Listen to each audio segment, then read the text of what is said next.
हम जिस दिन बाहर निकलते हैं हम कितनी एक उस भीड़ को ही पीछे छोड़ देते हैं जो शायद कभी घर से निकले ही ना, ये सोच के कि पता नहीं मौसम कैसा होगा, है ना, कि मौसम तो अपने हिसाब से बदलेगा यार, आप निकलो तो सही। मेरी ज़िंदगी में एक ऐसा दौर आया था जब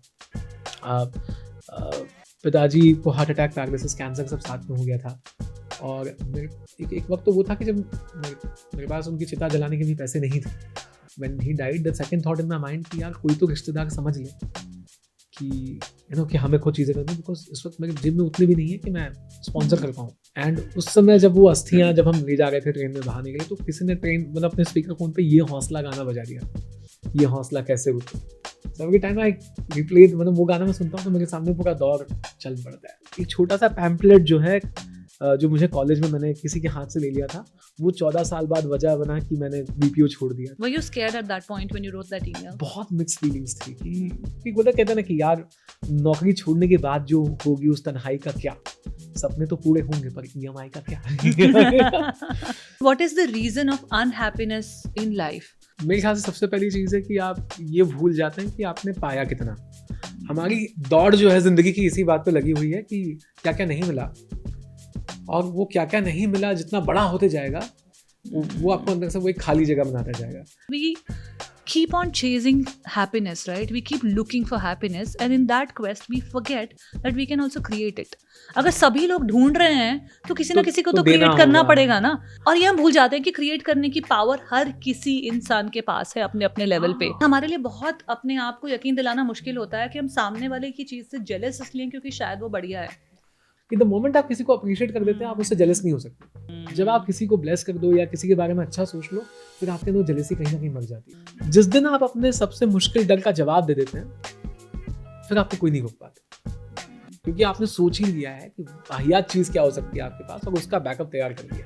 लेकिन एक बात बताओ राकेश, जब आप इस फेलियर से जूझ रहे होते हो, जैसे 3-4 महीने बिल्कुल काम नहीं है और घर खर्च पे बात बनाई है, उस वक्त पे बंदा क्रिएटिव कैसे रहे? मैंने जिंदगी से यही सीखा है पिछले 15 साल में कि कोई भी फेज जितना भी आपको डिफिकल्ट या अच्छा या बेहतरीन क्यों ना लग रहा हो, ये परमानेंट नहीं रहने वाला है। ये आप 1 साल के बाद ना आप खुद पे हंस दोगे ये सोच के कि यार मैं क्या चीजों को लेकर परेशान था। ये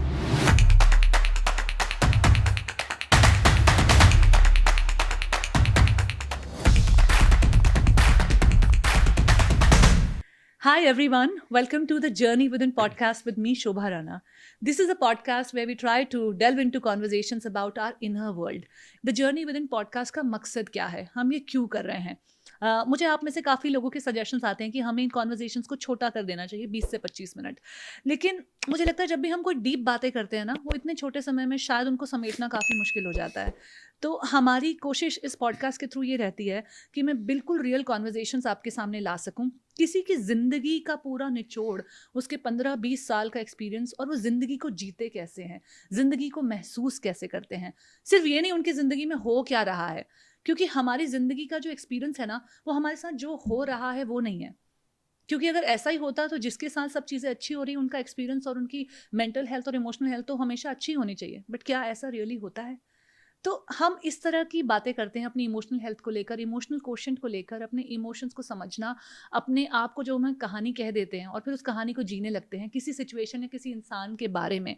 जजमेंट्स, इनसिक्योरिटीज़, वल्नरेबिलिटी, ये कहाँ से पैदा होती है, क्यों होती है, कुछ इस तरह के टॉपिक्स को समझना। आज मेरे शो पर जो पॉडकास्ट गेस्ट है, मुझे बहुत खुशी है उनको आपसे मिलवाते हुए। ये एक पोएट हैं, स्टोरी टेलर हैं, फॉर्मर कॉर्पोरेट जॉब या फिर कॉल सेंटर एम्प्लॉय कहूँ वो हैं।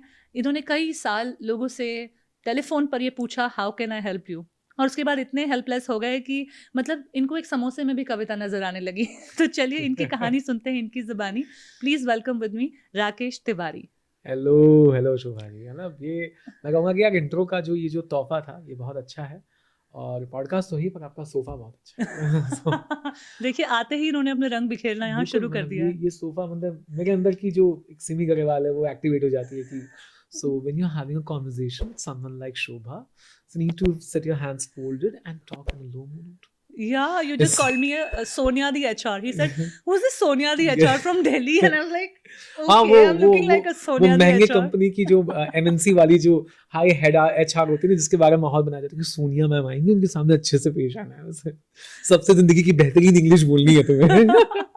आपने तो बहुत अंग्रेजी बोली है, कॉल सेंटर की नौकरी में तो बोलनी ही पड़ती है। अरे गजब गजब, मतलब मेरे जो पहले जो 1-2 इंटरव्यू हुए थे, वो मैं लोगों को ऐसे मैं कहता था कि नहीं यार मैं सरस्वती बाल विद्या मंदिर में पढ़ा हूँ, क्योंकि मैं उनको नहीं बता पा रहा था कि मैं एक्चुअली इंग्लिश मीडियम से हूँ, मैं अंग्रेजी की वजह से रिजेक्ट हो जाता था एकदम।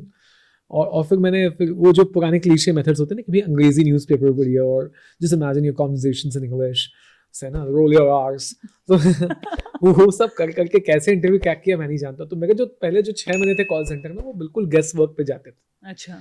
कि मैं बिलिंग सेक्शन में था, तो मैंने 2-3 पावर वर्ड्स पकड़ लिए थे कि ये अंग्रेज हो या इंडियन हो, इंसान को बिल ही कम करवाना है। सो वो बेचारा दुनिया भर का बड़बड़ कर रहा है, ऑस्ट्रेलियन एक्सेंट होता है कि I am not gonna pay this, I am not gonna pay this. मैं sir okay, so you called about bill, yes, charges, yes, okay. So मेरा 6 महीना वैसे निकला। तो आपने अपने जुमले निकाल लिए थे उसमें कि किस तरह से हाँ इस सिचुएशन से हाँ निकलना है और नौकरी को चलाए रखना है। हाँ, बस देखिए जबान अलग अलग है, जरूरतें तो एक ही है सबकी कि सबको पैसे बचाने हैं। हमको बस जरूरतें समझनी है दुनिया देखिए में। कश्तियां अलग अलग हैं लेकिन समंदर तो एक ही है सभी का। हाँ, और समंदर की शार्क्स भी सब एक जैसी हैं, सब खाने वाली भी एक ही है, खिलाने वाले भी एक ही है। सही बात है। तो जिंदगी की इस कश्मकश के थ्रू जब आप नौकरी कर रहे थे और जी। आपने तकरीबन 11 साल नौकरी की, अरे बाप रे। So what was that moment that you were like अब हमसे ना हो पाएगा? नहीं, ये रोज ही होता है। मैं तो लोगों से कहूंगा कि यार देखिए, सच में अगर आपको जिंदगी में अपने पैशन की तरफ बहुत तेजी से भागना है, तो सबसे पहले नौकरी कीजिए, और खासकर कॉल सेंटर वाली। कॉल सेंटर वो जगह है जो हर रात को आपको महसूस करवाएगी कि मुझे ये नहीं करना है, मुझे अपने सपनों के पीछे भागना है। सो कवि तो शायरी कविता तो आप कॉलेज में बाय डिफॉल्ट सभी शायर होते ही हैं, फिर वो कहीं ना कहीं बन ही जाते हैं आप। पर आपको जब आपको हर सिचुएशन को आप शायरी की तरह देखने लगते हैं, you want to write a poem of everything that you felt, तो वो कहीं ना कहीं अंदर आ गया था कि जिंदगी में कुछ भी कुछ हलचल होगी तो मैं लिख रहा था। पर एक्चुअल जब 2015 से जब ओपन माइक सीन मुंबई में शुरू हुआ कि जाइए कविता पढ़िए, 6 लोग सुन रहे हैं, 6 के 6 कवि हैं। लेकिन सब वो लाइन से जा रहे हैं उसी हाँ स्टेज हाँ पर हाँ, परफॉर्म और एक करने। दिन तो मुझे पता है कि होस्ट कर रहे थे लोग, उन्होंने कहा कि we are so happy we got like 11 people in audience, बाद में पता चल 10 कवि थे। लेकिन तो भी मैं 9 घंटे की शिफ्ट करके मैं जाता था वहाँ, कपड़े बदल के बैठता था, कविता पढ़ता था, और फिर जब 1-2 वीडियोस निकले, जब वीडियो कल्चर शुरू हुआ, जब अचानक से फ्री डेटा मिलना शुरू हुआ लोगों को, और उसके बाद लोगों ने कहा कि अरे यार आप कितना अच्छा लिखते हैं कहीं ना, तो मुझे लगा कि नहीं यार ये तो कुछ किया, बात है ये तो मुझ में। किया जा सकता है, ऐसे ही थोड़ी लोग इतने लाख लाख लोग देख रहे हैं या कुछ चीजें चल रही हैं। सो वो चाहिए होता है। लोग कहते हैं कि वो लोग मुझे बड़े अजीब लगते हैं, कहते हैं नहीं यार हम तो बस अपने लिए लिख रहे हैं। अगर आप अपने लिए लिख रहे हैं तो आप स्टेज पे क्यों हैं? आप डायरी में लिखिए, भूल जाइए, किसी दिन आपके बच्चे लेकिन पढ़ेंगे। राकेश, जब आपने ये जर्नी शुरू की, अपनी नौकरी छोड़ी और एज अ पोएट शुरू किया, आपके ऑलरेडी 2 बच्चे थे, नहीं एक तो था नहीं, ही, एक तो था ही। हाँ, एक एक बच्चा बिटिया था, थी हमारी। राइट? हाँ एक बिटिया थी और जिम्मेदारी थी परिवार की, और 1 महीने का जो हमारा सेट बजट। सेट बजट चाहिए होता है हमें अपना घर चलाने के लिए, उस सब का भी एक भार था। तो हाँ, उस वक्त पे कैसे उस नौकरी को एकदम से नजरअंदाज करके इसमें घुसने की कोशिश की? सही में मतलब एक तो बड़ा अजीब हमने एक शेड्यूलिंग का रखा है लाइफ का, कि आप फलानी चीज हो जाए उसके पहले अपने सपने अचीव कर लो, या बच्चे हो जाए उसके पहले तो सपने पूरे कर लो, तो बच्चे हो गए तो उसके बाद क्या। सो मेरी लाइफ हमेशा से वैसी चली, अगेंस्ट दीज सेट स्टीरियोटाइप्स। सो हमारी शादी हुई, उसके बाद मैंने अच्छी कविताएं लिखी, और जब मेरी और एक ब्रीफ पीरियड चला था जब मैं कविताएं नहीं लिख रहा था, तो man my daughter was born, तो उसको जब मैंने हाथ में लिया तो मेरे अंदर से कुछ 8-10 लाइनें अपने आप निकल आई। सो मेरे लिए तो वो तो रिटर्न ऑफ पोइट्री था। So the day I got my daughter's name tattooed, मुझे अपना पहला ओपन माइक स्लॉट मिला था। सो आई कंसिडर्ड दिस कि नहीं यार ये तो लिखवाने आई है, क्या पता। शायद सरस्वती माँ का जन्म हाँ मेरे ही कि घर में हो गया है कि हाँ अब कंठ से निकालो इसे। कि क्या लिखो यार, तुम क्या कर रहे हो क्या तिवारी। कर रहे हो? सो मुझे वो मोमेंट एक जो मुझे हिट किया वो ये था कि जब किसी ने मुझसे कहा कि नहीं यार तुम अब नेक्स्ट प्लान क्या है, जब बिटिया के स्कूल का एडमिशन था, मैं अच्छे से अच्छे स्कूल में डालेंगे, और क्या आप हमेशा चाहते हैं आपके बच्चे अच्छे स्कूल में जाए। तो उसके आगे जब वो बोले अच्छे स्कूल में तो सब बच्चे जहाँ इन्फ्लुएंशियल पेरेंट्स के थ्रू आते हैं, तो तुम्हारी बेटी तुम्हारे बारे में क्या बोलेगी। मैं थॉट हाँ यार ये क्या बोलेगी, वो किसी के पिताजी कार से छोड़ने आते, कोई इंडस्ट्रियलिस्ट है, कोई ये वो, हमारी बेटी इंट्रोडक्शन में क्या बोलेगी, एक कॉल सेंटर एम्प्लॉय। तो उस समय बड़ा मन था कि नहीं यार सारे बच्चे अपने पापा के बारे में बोलेंगे और मेरी बेटी जो है मुझे गूगल करके दिखाएगी कि ये है पापा। So, मैंने एक मैनिफेस्ट किया था, और उससे रिलेटेड हमारी एक शॉर्ट स्टोरी भी है, मेरे पापा गूगल पर। तो वो that even one short film festival मेरी कहानी थी। तो मुझे लगा नहीं यार कि my daughter should Google my name. ऐसा मेरे पास क्या है कि वो मुझे गूगल करे, अपने दोस्तों को दिखाए। सो कविताएं थी, कविताएं पढ़ना शुरू किया। रही बात नौकरी छोड़ने पर, तो नेक्स्ट ईयर मेरी बेटी का एडमिशन होने वाला है स्कूल में, and there is something that triggered कि तिवारी तुम अगर जिस दिन बेटी ने स्कूल में कदम रख लिया तुम नौकरी नहीं छोड़ पाओगे। बट देन एस्पिरेशंस बढ़ती हैं, यार अब स्कूल बंद गया, अब तो फीस भरनी है, अब तो चीज़ें करनी है, तो इससे पहले वो एडमिशन ले, तुम निकल लो। क्योंकि तब वो चीज़ें, स्टेज शोज मिलना शुरू हो गए थे, एक पॉडकास्ट का कॉन्ट्रैक्ट आ गया था पास में। मैंने कहा अब ये वक्त है, हम वो पॉडकास्ट भी काफी अच्छा चला, तकरीबन 28 से 30 मिलियन व्यूज मिले। हाँ, लिसन्स उसको मिल गया। वो जियो सावन का episodes पॉडकास्ट था, मिलेनियल कवि के नाम से वो जो शुरू हुआ था, और कॉन्ट्रैक्ट मेरे हाथ में आया था। मतलब वो इतना काफ़ी था कि महीना चल जाए। देखिए, हमें सपने के लिए जी ना, passion to profession to passion जो होता है, उस शिफ्ट के लिए आपको पैशन चाहिए, सपने चाहिए, पर ये भी चाहिए कि महीना कैसे चलेगा। जिस दिन आपको आपके महीने का मैथमेटिक्स मिल गया, आप छोड़ देते हो। मुझे वो मिल गया, मैंने कहा कि बस। और हमको फियर ऑफ अननोन रहता है कई बार, हम नोन चीज़ों से नहीं डरते। तो जो भी चीज़ का आपको डर हो, आप उसको एक्सक्लूसिवली इमेजिन कर लीजिए। मैं वही करता हूँ, जब भी आपको लगता है कुछ बुरा होगा, तो मैं तो बिल्कुल पेन पेपर लेके बैठ जाता हूँ कि बुरे से बुरा क्या होगा। सो जब मैंने नौकरी छोड़ी तो मैंने यही होगा कि क्या होगा बुरे से बुरा, कि एक दिन सारे शोज मिलना बंद हो जाएंगे, एक दिन कोई बुलाएगा नहीं, एक दिन कविताएं नहीं लिखी जाएंगी, कोई सुनेगा नहीं, व्यूज ही नहीं आएंगे। हाँ, तो क्या हुआ, फिर से लौट आएंगे। बीपीओ तो है ही यार, इतने 14 साल में पहचान बना ली है, फिर से कॉल सेंटर में हेडसेट लगा बैठ जाएंगे। जिस दिन आप अपने सबसे मुश्किल डर का जवाब दे देते हैं, फिर आपको कोई नहीं रोक पाता, क्योंकि आपने सोच ही लिया है कि वाहियात चीज़ क्या हो सकती है आपके पास, और उसका बैकअप तैयार कर लिया है। जिंदगी में आप कुछ भी बड़ा करना चाहो ना, तो जो चीज़ आपको रोकती है वो आपकी काबिलियत, स्किल, टैलेंट, परफॉर्मेंस, ये चीज़ें नहीं होती। वो सिर्फ एक फियर होता है फेल हो जाने का या अननोन का। एक दिन ये सब नहीं चलेगा, एक दिन आपके पास कुछ नहीं होगा, और हम उस फियर को अवॉइड करते हैं। The fear of failure is worse than failure itself. आपका असफल हो जाने से सबसे बड़ा डर है कि मैं असफल हो जाऊंगा तो उसके बाद क्या करूंगा। तो मैंने उस डर को ही जिया। मैंने आधे एक हफ्ते बैठ के सारे पॉसिबिलिटीज इमेजिन की कि भाई एक दिन जो है गहने बेचने पड़ेंगे, एक दिन एफडियां तोड़नी पड़ेंगी। हाँ ठीक है, तो क्या। आप अपने हर डर से अगर ये सवाल पूछे ना कि हाँ तो हाँ तो के बाद आप जवाब अपने आप आ ही जाता है। और जिस दिन मेरे पास आगे जवाब आ गए, मैं कूद पड़ा। अंशु ने मेरे शो पे, अंशु मोर जो कि कॉमेडियन है, एक बात बहुत बढ़िया बात कही थी कि the day you ask yourself that what can you give up for your passion, and the answer is not everything till the time that is not your passion. You have not found it. The answer you should be able to risk everything to follow your passion. And if उसमें थोड़ी सी भी कहीं ना कहीं कमी है या कोई भी सवाल है, कोई भी दखलंदाजी है, तब तक शायद आपने पूरी तरह से माइक्रोसॉफ्ट में थे और बहुत अच्छे, ही वाज हेडिंग एक्सबॉक्स। तो हम हमेशा उनको चिढ़ाते हैं, अगर आप क्यों छोड़े, हमको 2-4 एक्सबॉक्स के डब्बे मिल जाते।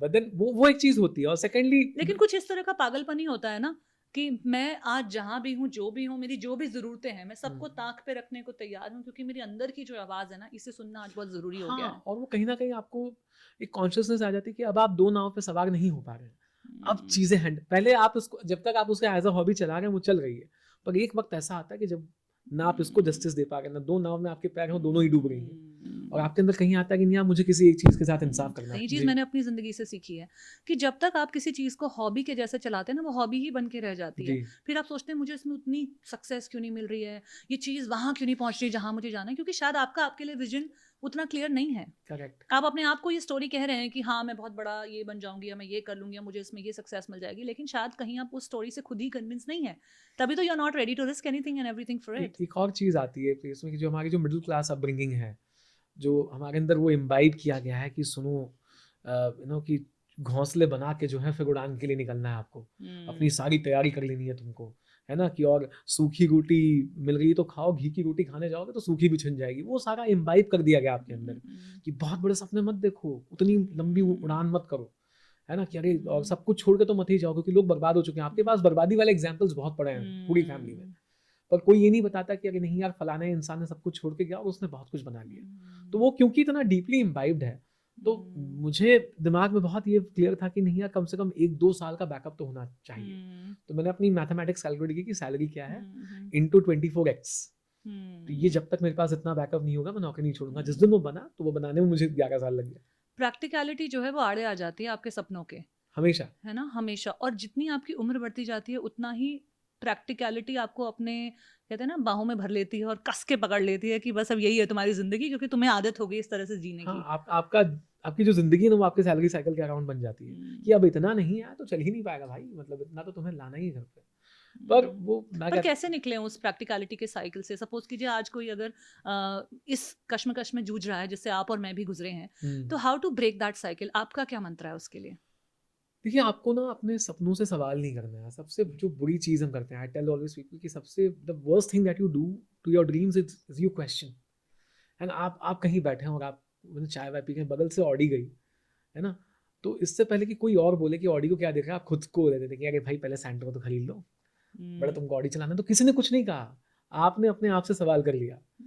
मैंने वही गलती नहीं की।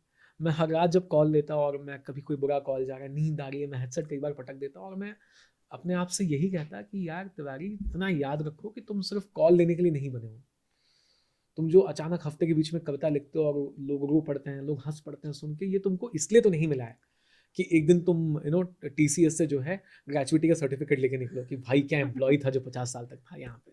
तुम किसी और चीज़ के लिए बने हो। हमें कई बार उतना ही काफ़ी होता है। लाइफ मोनोटोनस हो जाएगी। एक समय के बाद आपकी ज़िंदगी टाइम टेबल का रुख ले लेगी। आप शादी करेंगे, आपके बच्चे होंगे, आपको उनकी चीज़ें करना, शॉपिंग करना, डीमार्ट जाना, राशन लाना, लाइट के बिल भरना, सब चलेगा। एक दिन ज़िंदगी बिल्कुल टाइम टेबल की तरह चलेगी। और उस टाइम टेबल में जब आप सुबह उठें, जब आप बिस्तर पर लौटें, तो आपको एक बार तो अपने आप को याद दिलाना है कि सपना क्या था। जो पाश की एक कविता थी ना कि सबसे खतरनाक होता है हमारे सपनों का मर जाना। सपने नहीं मरने चाहिए और उनको जिंदा रखने का एक ही तरीका कि रोज आप अपने आप को याद दिलाएं कि नहीं यार ये तो नहीं था। और एक दिन वो सपने जी के उठ के बहुत बड़े हो जाते हैं। वो कहते हैं ना, वो चाइनीज बैम्बू ट्री होता है ना, जिसे 5 साल तक तो वो निकलता नहीं है और जिस दिन वो निकलता 50 फीट का होता है, लेकिन 5 साल तक आपको उसको खाद देनी पड़ती है, पानी देना पड़ता है। हाँ, और तो ये सपनों का भी कुछ वैसा है। आपको रोज अपने आप को एक टीस मारती रहनी है कि नहीं यार होगा होगा। और फिर आपको भी नहीं पता कि एक दिन रैंडमली आप किससे मिलेंगे, कौन कहाँ से चीजें निकलेंगी और वो आपके लिए शेप अप हो जाएंगी। मैं जो चीज आप रोज सोच रहे हैं अपने सपनों के बारे में, कहीं ना कहीं आपके लिए ऊपर वाला ना उस दुनिया को बना रहा होता है। यूनिवर्स क्रिएट हो रहा है। मुझे लगता है कि कहीं ना कहीं आपका एक यूनिवर्स क्रिएट होता है। जैसा कि हम अभी बात कर रहे थे ये कैमरा ऑन होने से पहले, कि अगर आप गाड़ी से जा रहे हैं, रेलगाड़ी से, तो आपको लगता है कि ये झरने, पहाड़, नदियां सब गुजर रहे हैं। नहीं, मैं जो है रुका हूँ और ये सब गुजर रहे हैं। हाँ। जबकि है कुछ उल्टा, आप गुजर रहे हैं। सब कुछ बन चुका है आपके लिए। आपको बस अपने आप को यकीन दिलाना है कि वो कहते हैं ना कि हर चिड़िया, हर परिंदे के लिए खाना है, बस उसको उड़ना है, उसको घुसने से बाहर निकलना है। And then he is destined कि वो कब जाएगा। वो मैट्रिक्स फिल्म में एक डायलॉग था, बहुत अच्छा है। कई बार अजीब अजीब फिल्में भी आपको अच्छे डायलॉग्स दे देती हैं। वो जहाँ पर कियानो रीव्स कहीं पर है और वो उसको चॉइस दिया जाता है किसे चुनेगा, और वो चूज करता है कि अपनी गर्लफ्रेंड को जाके बचाएगा। और वो जो पीछे दादाजी बैठे हैं बोलते हैं, you humans, you believe that you made choice but choices are illusions. यानी कि हमें लगता है कि हमने जिंदगी चूज की, हम यहाँ हैं, बट ये इल्यूजन है। आप मानते हो इस बात को? हाँ, आप किस वक्त पे क्या डिसीजन लेने वाले थे, ये भी प्रोग्राम था। आप किसे मिलने वाले थे, ये प्रोग्राम था। मुझे आज यहाँ नहीं होना। तो फिर आपके हाथ में क्या है? आपके हाथ में है कि आप जब वो इंस्टिंक्ट आता है, आप उस पर बटन दबाएं, उसमें हाथ में हाथ धरे बैठे नहीं, आप उठे और चल पड़े। हमें वो फ्री विल दिया गया है। हमेशा 2 बटन होंगे हमारे पास और दोनों बटन से रिलेटेड 2 पैरेलल यूनिवर्स चल रहे हैं, जिससे किसी को आप जी लेंगे। पर है ना, तो अगर आप उस समय इस तरफ, मुझे आज यहाँ आना था, जबकि दूसरा बटन ये कह रहा था कि नहीं घर पे रह सकते हैं, 4 काम तो और भी थे। पर क्या पता यहाँ आने के बाद कई रास्ते और निकलने थे। ये कोई सुनेगा और कहेगा तिवारी अच्छा बोलता है, आगे से कहीं और भी लेना चाहिए।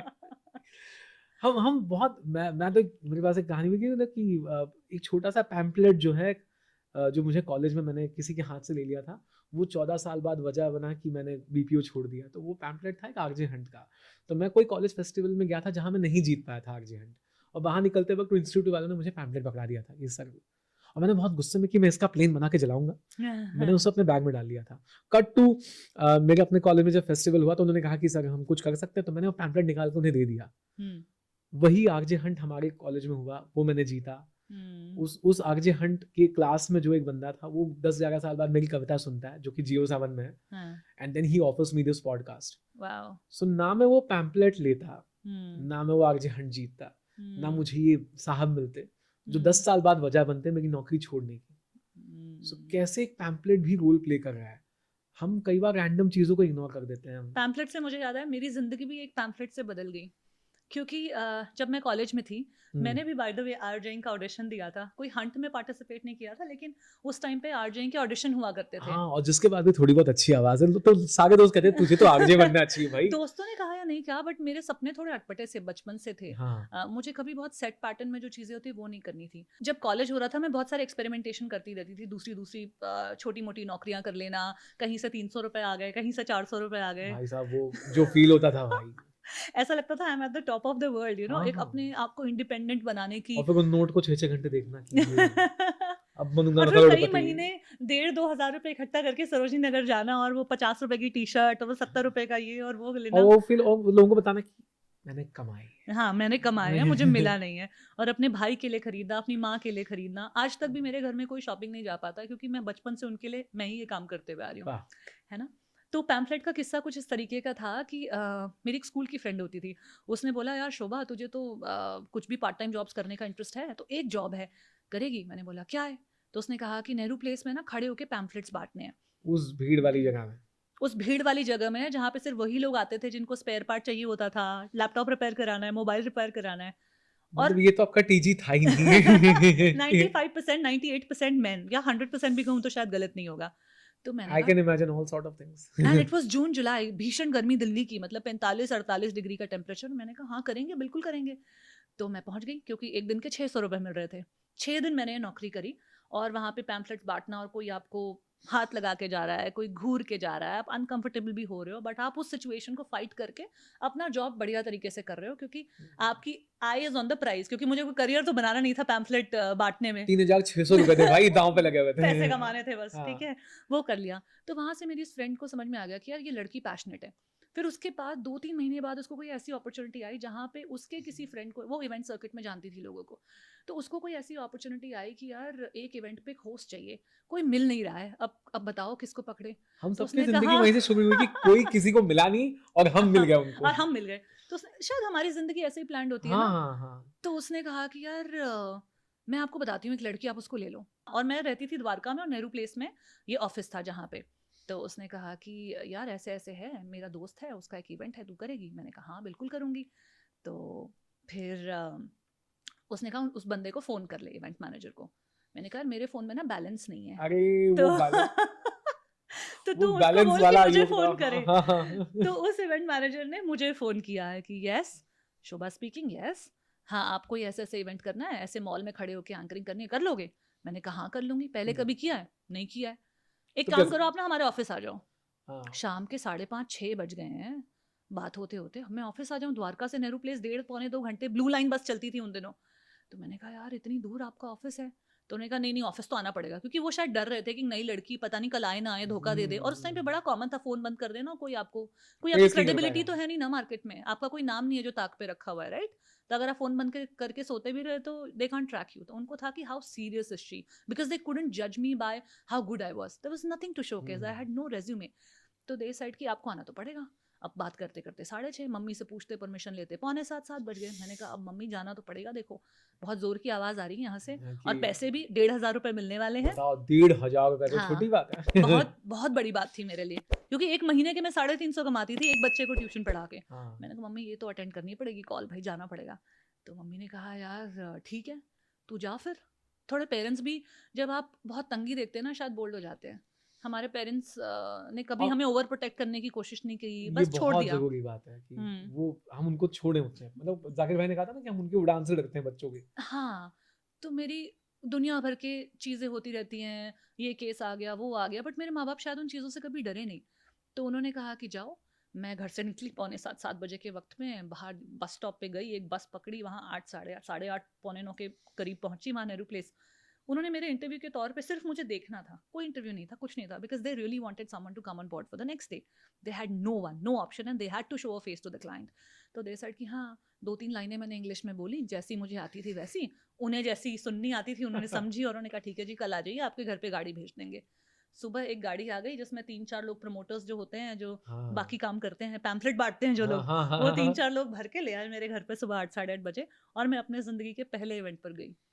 और पहले वहाँ पे भी स्पॉन्सर्ड कैब कहानी, के साथ एकदम। स्पॉन्सर्ड कैब के साथ, वहाँ पे भी मेरे साथ कहानी हो गई, क्योंकि उन्होंने 2 लोकेशंस थी। तो एक साकेत, मैं दिल्ली में एक मॉल है, सेलेक्ट सिटी वॉक साकेत। वहाँ पे मॉल के अंदर साउंड अलाउड नहीं है। और दूसरा जो लोकेशन था वो था M2K रोहिणी, उस टाइम पे बहुत चला करता था वो मॉल, वहाँ पे साउंड अलाउड था। तो पहले इन्होंने मुझे साकेत वाले मॉल में भेज दिया कि चलो हमें तो एंकर कोई दिखानी है ब्रांड को, साउंड तो है नहीं, ये वैसे ही नई लड़की है, कुछ नहीं भी करेगी, जाने दो इसको। तो मैं वहाँ चली गई, पूरा दिन मैं खाली बैठी, कोई काम नहीं था। मैं उसमें भी मजे कर रही थी कि चलो पैसे तो आ रहे हैं, छोड़ो जाने दो, मतलब अपॉर्चुनिटी कॉस्ट क्या ही है, उस समय कितनी अकल होती है। फिर किस्मत थी या मैं सही जगह पे सही समय में थी, जो भी था। जो दूसरी लड़की थी जो दूसरा इवेंट कर रही थी M2K रोहिणी में, वो शायद शी वॉज ड्रंक और she was something off, God bless she her. हाँ she messed up the event and the client was there, client was not here, क्योंकि यहाँ तो माइक ही नहीं चल रहा, तो यहाँ तो कोई था ही नहीं, एक आधा कोई बंदा था, मेन सीनियर हेड्स नहीं थे वहाँ पे थे। उस समय सैंडिस्क के 20 साल पूरे हो रहे थे, 20th anniversary celebration of SanDisk, जो कि पेन ड्राइव और हार्ड ड्राइव और ये सब बनाता है, right.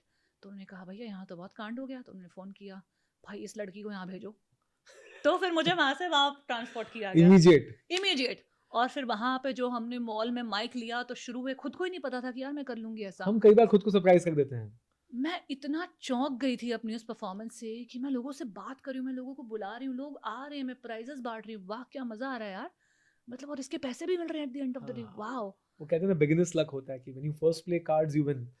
I did that event, and after that for the next weekend again the same show was happening for 2 days, Saturday Sunday, they said अगले week के लिए भी इसको बुक करो।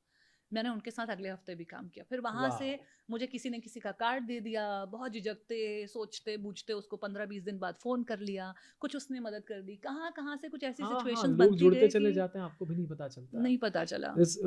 वो एक हंचेस आते हैं अपने ना, हमारे हाथ में क्या है।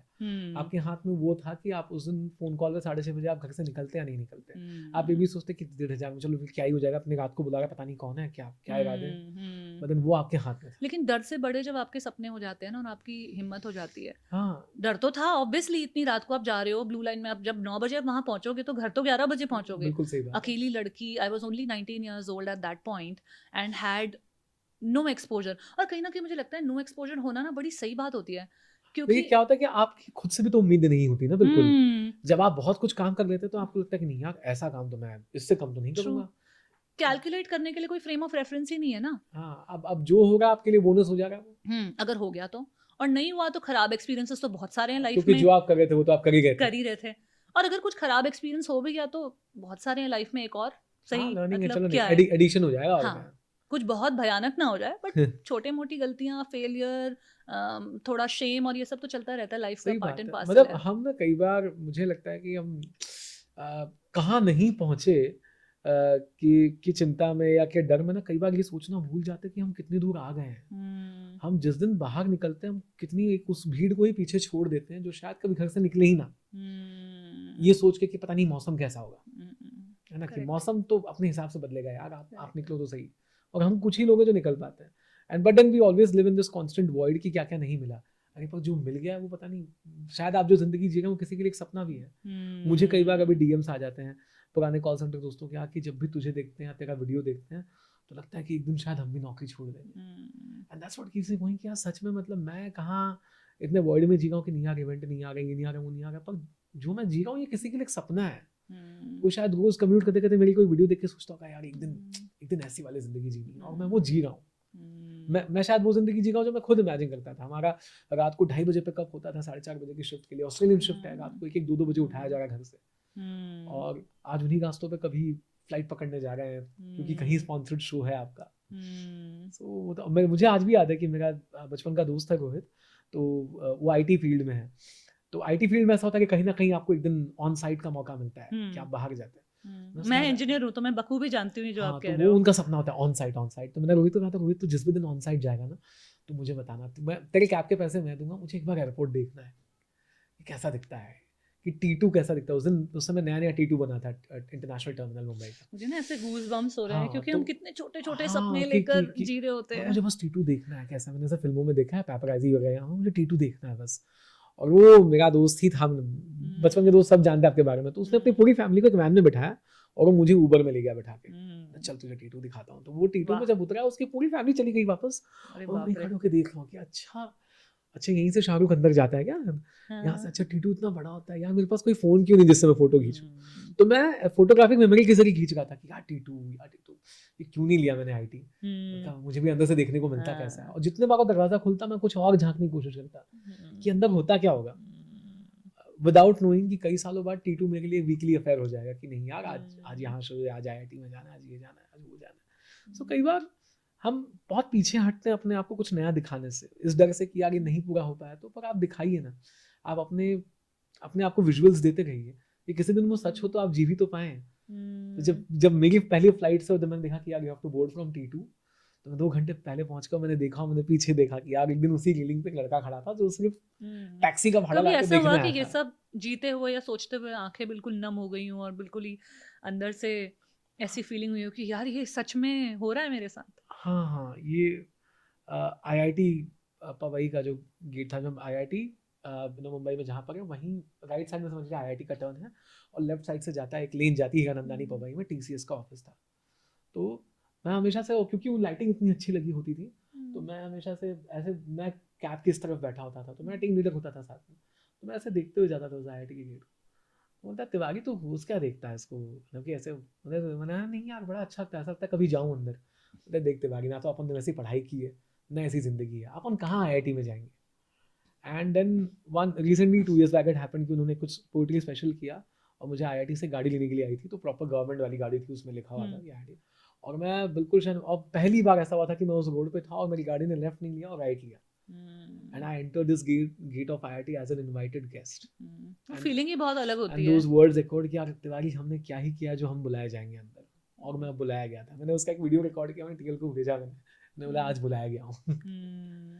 सो कितनी, कई बार कलाकारियां भी आपको कहाँ कहाँ ले जाती मुझे लगता है कलाकारियां ही आपको कहीं भी ले जा हैं। सकती हैं, हाँ, वरना जिंदगी की जो मोनोटनी है वो तो चल ही रही है। हाँ, मेरे ख्याल से एक दिन ना, मतलब हम कहते हैं ना कि वो मैंने बहुत अच्छी कहीं पे कोट पढ़ा था कि all you have to do is make a decision. When you make a decision, you throw yourself into a river that will take you to places which you've never dreamt of when you actually took that decision. आपको बस वो एक फैसला करना होता है कि आप कूदते हैं, अब कूदने के बाद नदी आपको कहाँ कहाँ नया नया शहर दिखाएगी। और मुझे लगता है कूदें तो कुछ ना कुछ हो ही जाता हाँ, है ना? हाँ, तो शायद कूदने की हिम्मत रखना एक इम्पोर्टेंट स्टेप है आपके करेक्ट। जर्नी का। पहला स्टेप शायद वही है। और एक हुआ था कि नहीं, हाँ, दूसरा मोमेंट ये था कि जब मैं हमेशा अपने मैनेजर से कहता था कि एक दिन मेरी कविताएं मुझे निकाल ले जाएंगी। बोले कैसे निकाल ले जाएंगी, तुमने लिरिक्स राइटिंग सीखी है? बोला नहीं।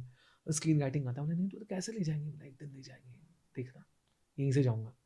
और वो जिस दिन जियो सावन का कॉन्ट्रैक्ट आया मेरे पास, एंड मेरे पास अपने ड्राफ्ट में 111-12 मेल्स पड़े हुए थे कि every day I used to write my resignation email कि with thanks to all my seniors, और फिर उसको ड्राफ्ट में कार्तिक कॉलिंग कार्तिक में जैसे होता है मैं उसे ड्राफ्ट में जो है सेव कर देता था। तो मैंने 2-3 महीने का सबैटिकल लिया था, and there I was on that day when I got a call from my HR कि अब यार तुम्हें लौटना है कि नहीं काम पे। कहा मुझे 1 घंटा देना, और मैं अपने ड्राफ्ट वाले ईमेल पे गया तो लास्ट ड्राफ्ट सेव किया था, and I begin writing the last line. I was like कि अब मुझे रियलाइज हो गया था कि 11 साल मैंने इस लम्हे का इंतजार किया है कि I am going to drop my papers, not just from the company but as this particular job as a BPO professional. और वो सच में हो रहा है। मैं छोड़ रहा हूँ इस हेडसेट वाली जिंदगी को और मैं निकल रहा हूँ यहाँ से बाहर। Were you scared at that point when you wrote that email? बहुत मिक्स फीलिंग्स थी कि बोलते कहते हैं ना कि यार नौकरी छोड़ने के बाद जो होगी उस तन्हाई का क्या, सपने तो पूरे होंगे पर ईएमआई का क्या। सो वो जब आप ईमेल टाइप करते तो सारी चीजें सामने आ जाती है, but then that very feeling कि you actually wanted to leave this. मैं हमेशा जब भी जाता था, मैं कहीं मंदिर में पहुंच जाऊं या कहीं भी किसी ने बताया कि यहाँ मन्नतें पूरी होती हैं, तो लोग जो हैं फूल प्रसाद वगैरह लेके जा रहे हैं, सब लेके जा रहे हैं, मैं अपनी कलम लेके जाता था। I used to buy a pen, और मैं वहाँ जहाँ लोग चादर चढ़ा रहे हैं जाइए, मैं वहाँ पे किसी पेन रख के आता था। एंड आई यूज्ड टू से कि मुझे यही आता है, मैं चाहता हूँ कि एक दिन इसकी वजह से मेरा घर चले, कि मैं सुबह उठूँ, मुझे कविताएं लिखनी हो और मेरा घर चल रहा है, मुझे और कुछ नहीं चाहिए, मुझे और कुछ आता ही नहीं है।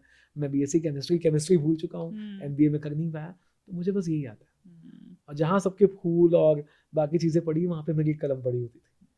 This is the only thing that I can offer. But Give that it to kind me. of passion, that kind of madness you have about your thing, that you know कि मुझे ये आता है, मुझे ये करना है, और इसी से कुछ होगा, उसी से कुछ होगा, राइट?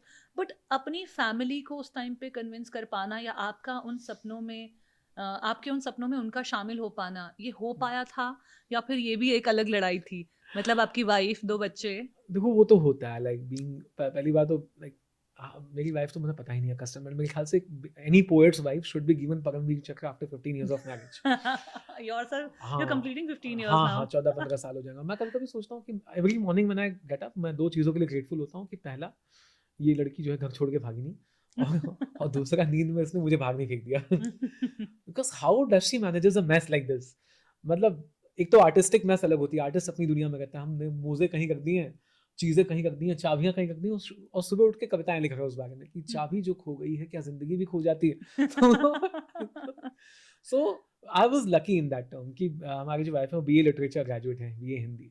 तो मेरी कविताएँ हमेशा वो आईआईटी लेवल पे क्रिटिक होती हैं उस हिसाब से कि क्या लिखा है ये, कैसे लिखा है, कैसे लिखा है ये, मज़ा नहीं आया वैसे वाला। हुँ, बट ये वाला जब पॉइंट आया तो लोग कहते हैं ना कि अपनों से लड़ाई लड़नी होती है। हुँ, पर मैं कहता हूँ वो बहुत ज़रूरी है आपके सपनों के जीने के लिए कि आपके अपने साथ हो जाए, नहीं कुछ तो उस फ्रीक्वेंसी में आ जाए। So hmm, the only support that she could offer, या उसने जो एक बहुत बड़ी बात कह दी कि ठीक है मैं I know that you want to leave this but then 11 महीने का बैकअप है, ठीक है 11 months if you do even if you do not earn I have a backup, 12th month you will be kicked out in this house. तुम बाहर जाना और I card पहन के अपना दफ्तर का झोला लेके आना वापस। Hmm, I think that was enough कि कोई आपका हाथ पकड़ के कहेगा कि 11 महीने नहीं भी कमाओगे तो भी घर चल जाएगा, अब जो करना करो। So I think that really help. वो लड़ाई तो मैं नहीं कहूँगा लेकिन वो आप समझते हो कि प्रेशर है ना, कि एक महीने का एक सेट अमाउंट तय हो गया, आपकी ईएमआईज हैं, आपकी बच्ची जिसका स्कूल में आपको एडमिशन कराना है अच्छे वाले स्कूल में। सो वो होता है, पर कई बार हमें क्या बोलते हैं ना कि कांधे नहीं चाहिए होते हैं, हमें कई बार अपने कंधे पे एक हाथ चाहिए होता है कि जाओ करो, वही काफ़ी होता है, बाकी सारी चीज़ें तो हम जानते ही हैं ना। हमें बस कोई कहे कि कोई बस पीछे हाथ लगा के कह दे कि तो मेरे ऐसे 3-4 दोस्त हैं जिन्होंने मैसेज किया था जब उन्हें पता चला नौकरी छोड़ दी है कि भाई जिस भी दिन तुम्हें लगे कि तुम्हें नौकरी पे वापस लौटना है, ठीक है, ये नंबर पे मैसेज कर देना कि तुम्हारी महीने की सैलरी या एक्सपेक्टेशन क्या है, तो 4 महीने की सैलरी तुम्हारे अकाउंट में क्रेडिट हो जाएगी, वाह, something and that you will not need to wow, return. So एक यूएस में है, एक दुबई में बैठे हुए दोस्त हैं, एक दो यहीं पर हैं, तो बोले कि बस तुझे बस खेलना, और अगर ये बिना बताए अगर तू नौकरी पे गया वापस तो हम वहीं पे आके तुझे मारेंगे। So your 4 month salary will be taken care of. How does one make friends like these? कैसे दोस्तियाँ इतनी गहरी हो जाती हैं और आप कैसे दोस्तियों को मेंटेन ये करो? आप भी नहीं कमा जानते हो यार कि कई बार आप कहते हैं ना लोग मतलब ऐसा आप लोग क्या कर सकते हो किसी के लिए कि उसके दिल से आवाज आए कि मैं इसको अपने पैसे भी दे दूंगा, अपने सपने भी इसके थ्रू जी लूंगा, बस ये करता बात रहे कुछ सपनों की जिंदगी में। होती है, बात सपनों की होती है। आप लोग आपको मिलते नहीं, आप उन्हें कमाते हो over the period of time, और कुछ होता नहीं, मतलब आप कई बार वो आपके थ्रू अपनी जिंदगी जी रहे होते हैं, आपको लगता है कि मुझसे इतना जुड़ा हुआ कैसे। पर कई बार हम लोगों से इसलिए भी जुड़ते हैं कि या तो वो चीज़ कर रहे हैं जो हम करना चाहते थे, या तो वो सारी चीज़ें कर रहे हैं जो हम नहीं कर पाए, और हमें लगता है कि नहीं यार इसके सपनों में हाथ बटा के क्या पता मैं भी कुछ जिम्मेदार बन जाऊं। And that you earn it through your comic cycle. आप लोगों के लिए उतना करते हो तो आपको ऐसे करने वाले लोग मिल जाते हैं। आई मेक श्योर कि मैं जितने भी अब यंग पोएट्स हैं या जब फॉर्मर पोएट्स आ गए, जब वो अपना सिटी टूर निकालते हैं and man they upload on Instagram कि हम सिटी टूर पे जा रहे हैं, तो मैं सबके शो की एक टिकट्स खरीद लेता हूँ हर शहर की। वाह, हाँ, चाहे आप जा पाओ या ना जा पाओ, मेरा मैं सपोर्ट, मोस्टली मेरी मैं नहीं जा contribution। पाता, but then I message them कि ये टिकट अगर मैं नहीं आ पाया तो अपने किसी फैन को, किसी दोस्त को दे देना। अनरिलीज हो गया, इस पे लोग कोई भी पोएट्री प्लेटफॉर्म एक शो कर रहा है तो मैं उनकी पहले टिकट खरीद लेता हूँ and I screenshot and I send it to them कि भाई मैंने ले ली है, I mean be will to come. तो मुझे लगता है वो मेरी रिस्पॉन्सिबिलिटी है देना। तो मुझे पता है किसी दिन मैं अपना स्पेशल करूंगा तो वो तो यही लोग आके हाउसफुल कर देंगे।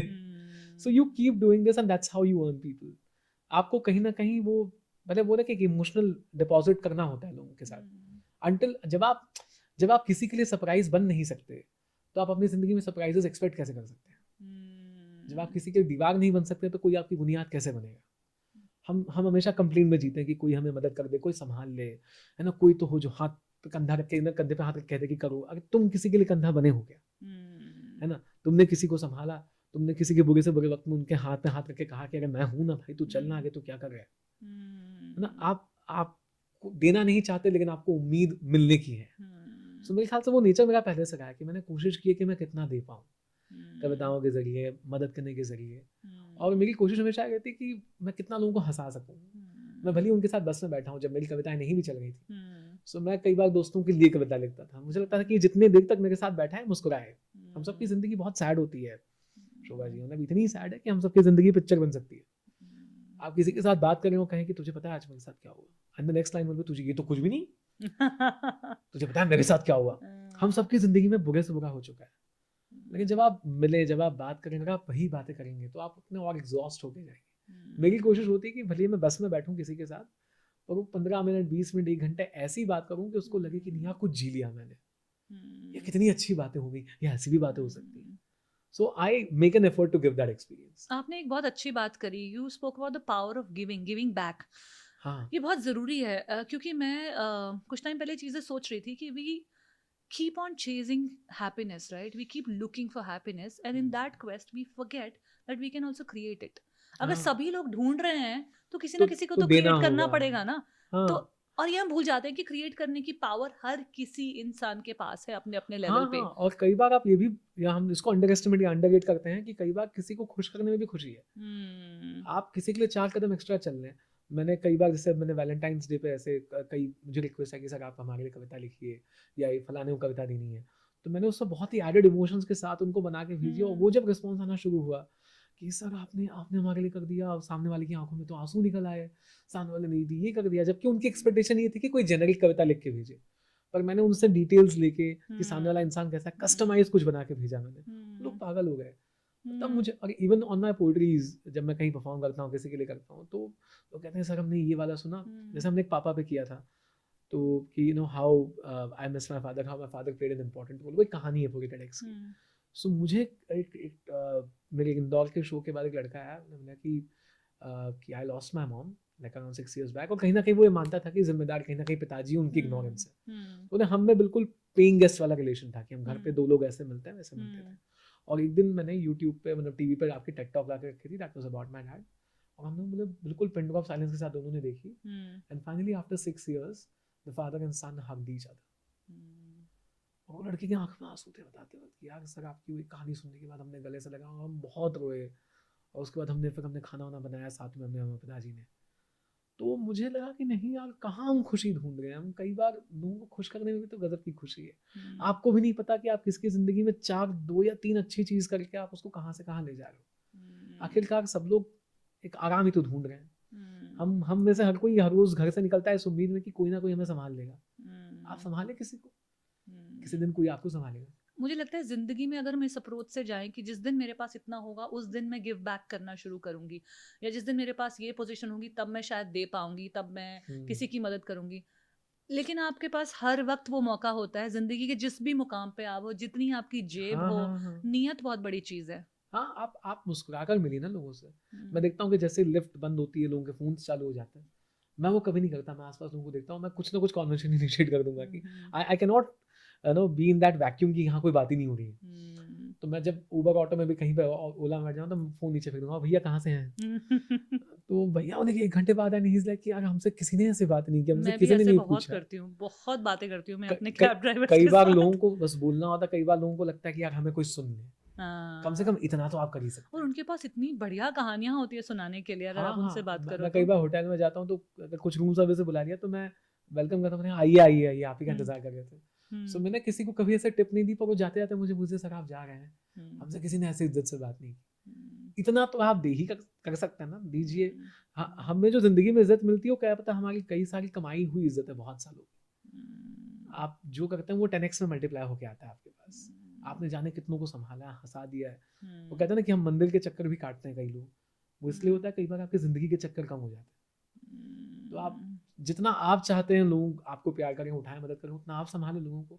आपको कौन आके संभाल लेगा आपको भी नहीं पता। करेक्ट। और ये बहुत लीनियर नहीं होता है कि जहाँ पे आप दोगे वहीं से वापस आएगा, नहीं, किसी भी तरफ से सकता है। हाँ, लोग ये फिलॉसफी पे चलते हैं कि यार हमने प्यासे को पानी पिलाया, तो कल को जब हमें प्यास लगे तो नहीं नहीं नहीं नहीं, नहीं वैसा नहीं होता है।